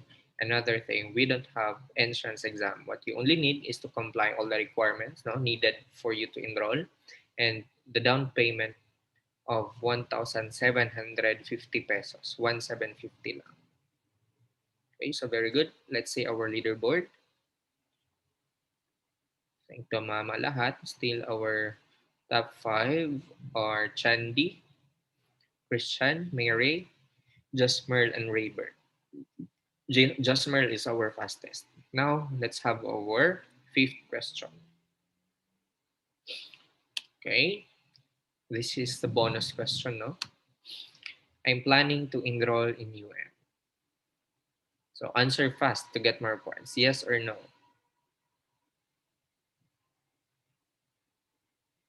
Everyone has voted. Wow, isa lang yung hindi, no? Hindi plano mag-aral sa UM. And lahat naman tama yung sagot. No? Walang mali dito na round because this is a bonus points. So, masarap sa eyes to see na mayroong 22 or this is I think 97% of the participants are planning to enroll in the University of Mindanao. And again, you can be assured that choosing UM will be the best decision you will ever make. So I think this is the end of our immersion webinar for the engineering programs. And we thank you so much for your participation and to all the immersion teachers and to all the subject teachers and school heads. Thank you so much for allowing your students to join our free webinar. And for that, in behalf of the University of Mindanao, we would like to congratulate you in advance. No, advance happy graduation day. And if you have any queries, any questions, or if you want to know more about the University of Mindanao, you follow our social media platforms. We have Facebook, University of Mindanao official page, our YouTube, no, for videos. There are a lot of videos now na makahelp sa inyo, ha? University of Mindanao official, our Twitter, Davao official, our Instagram, @UMindanao. And also our website, nandun po lahat ng information about www.umindanao.edu.ph. And for your attendance, may i-comment ako sa chat box, no? This is a requirement. You need to accomplish this one for your certificate. Okay, so let me share it to you.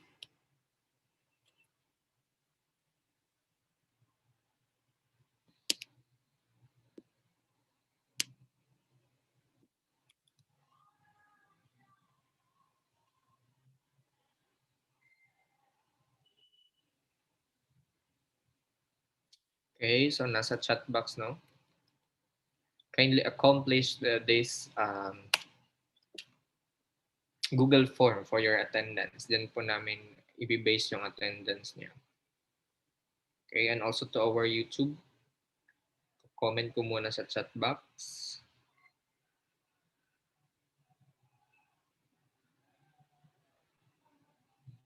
Google form for your attendance.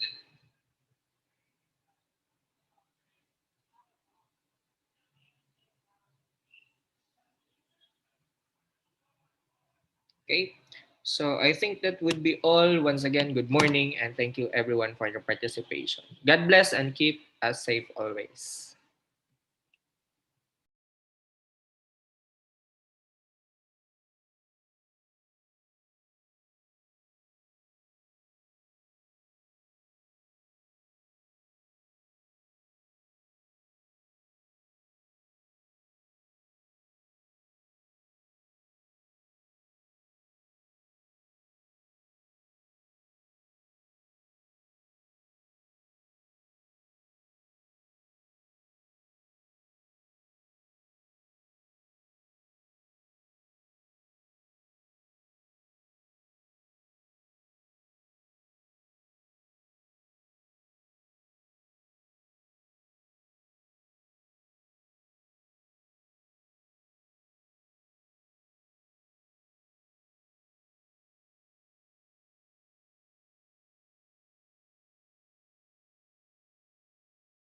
Everyone, please don't forget to subscribe on our YouTube channel so that you will be notified, no, for the upcoming culminating activity of the senior high school immersion webinar.